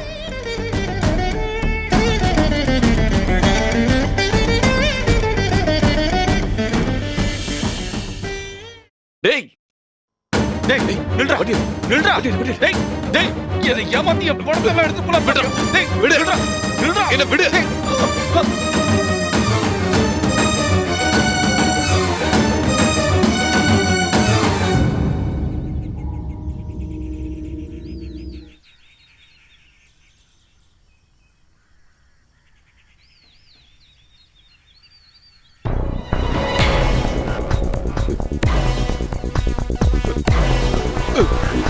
டேய் நில்றா நில்றா நில்லு டேய் சதீஷ் நீங்களா? சார் சார் அந்த ரஃபிக் நான் சொன்னல என் பணத்தெல்லாம் எடுத்து போயிட்டானே. Relax relax. ரஃபிக் இருங்க. வெயிட். உங்களுக்கு இப்படி நடந்ததுக்கெல்லாம் காரணம் ரஃபிக் இல்ல, நான் தான். சார் ஆமா சதீஷ், ஒரு கிரிட்டிக்கலான மூமெண்ட்ல என்னை காப்பாத்த தான் உங்ககிட்ட இருந்த அந்த 4 லட்சத்தை ரஃபிக் எனக்கு வாங்கி கொடுத்தான். நம்ப முடியலல்ல, அதுதான் உண்மை. 5-6 மாசத்துக்கு முன்னாடி நான் ஒரு படம் ப்ரொடியூஸ் பண்ணேன். அந்த படத்தை ரிலீஸ் பண்றதுக்காக எனக்கு கொஞ்சம் பணம் தேவைப்பட்டது. அன்னைக்கு என்னை காப்பாத்துறதுக்காக தான் ரஃபிக் இந்த மாதிரி நாடகம் ஆட வேண்டியதா போயிடுச்சு. அந்த படத்தை அன்னைக்கு டேட்ல ரிலீஸ் பண்ண முடியாம போயிருந்தா எனக்கு லட்சக்கணக்கில் நஷ்டமாயிருக்கும். தற்கொலை பண்ணியிருந்திருக்க வேண்டிய என்ன காப்பாத்தி என்னை கூட்டிட்டு வந்தது இந்த ரஃபிக் தான். இதனால ஏகப்பட்ட பிரச்சனைகளை நீங்க சந்திச்சிருப்பீங்கன்னு எங்களுக்கு தெரியும். நேத்து பஸ்ல நீங்க நடந்ததெல்லாம் என்கிட்ட சொல்லும்போது அந்த கதையில வர வில்லன் நான் தான் தெரிஞ்சும் உங்ககிட்ட உண்மையை சொல்லாம இருந்தது இதுக்கு ஒரு பரிகாரம் பண்ணணும்னு மனசுல நினைச்சதுனால தான். ரஃபிக் சார், மனசுல கெட்ட எண்ணம் இல்லாதவன் தான் ரஃபிக். அவனை பத்தி நீங்க தப்பா நினைக்க வேண்டாம்.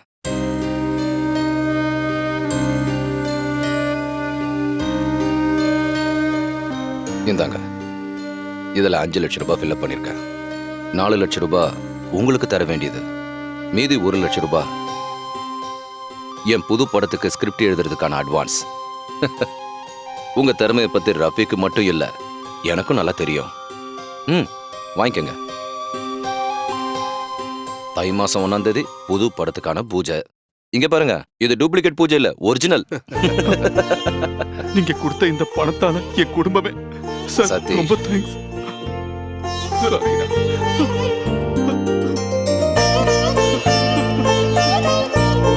ரூம் நம்பர் 104ல இருக்க பேஷண்டோட ஆபரேஷனுக்கான பேமெண்ட் பணத்தை ஏற்கனவே கட்டிட்டாங்க சார். கட்டிட்டாங்களா?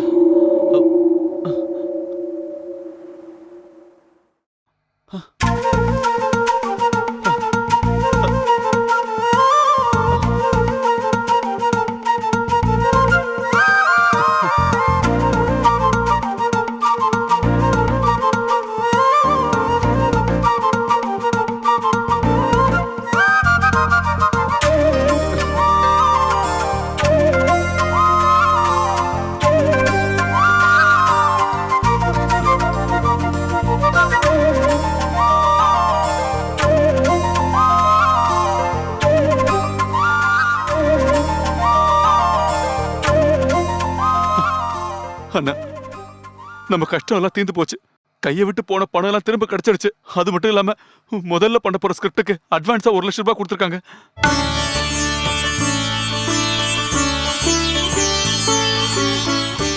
நான் இது வரைக்கும் திட்டினது எல்லாமே நீ நல்லா வரணுங்கிறதுக்காக மட்டும்தான். என் தம்பி பெரிய ஆளா வருவான்னு எனக்கு முன்னாடியே தெரியும். டேய், நீ ஆசைப்பட்ட மாதிரியே நீ ஒரு பெரிய திரைக்கதையாளரா வரணும்னு இங்க எல்லாருக்கும் ஆசைடா.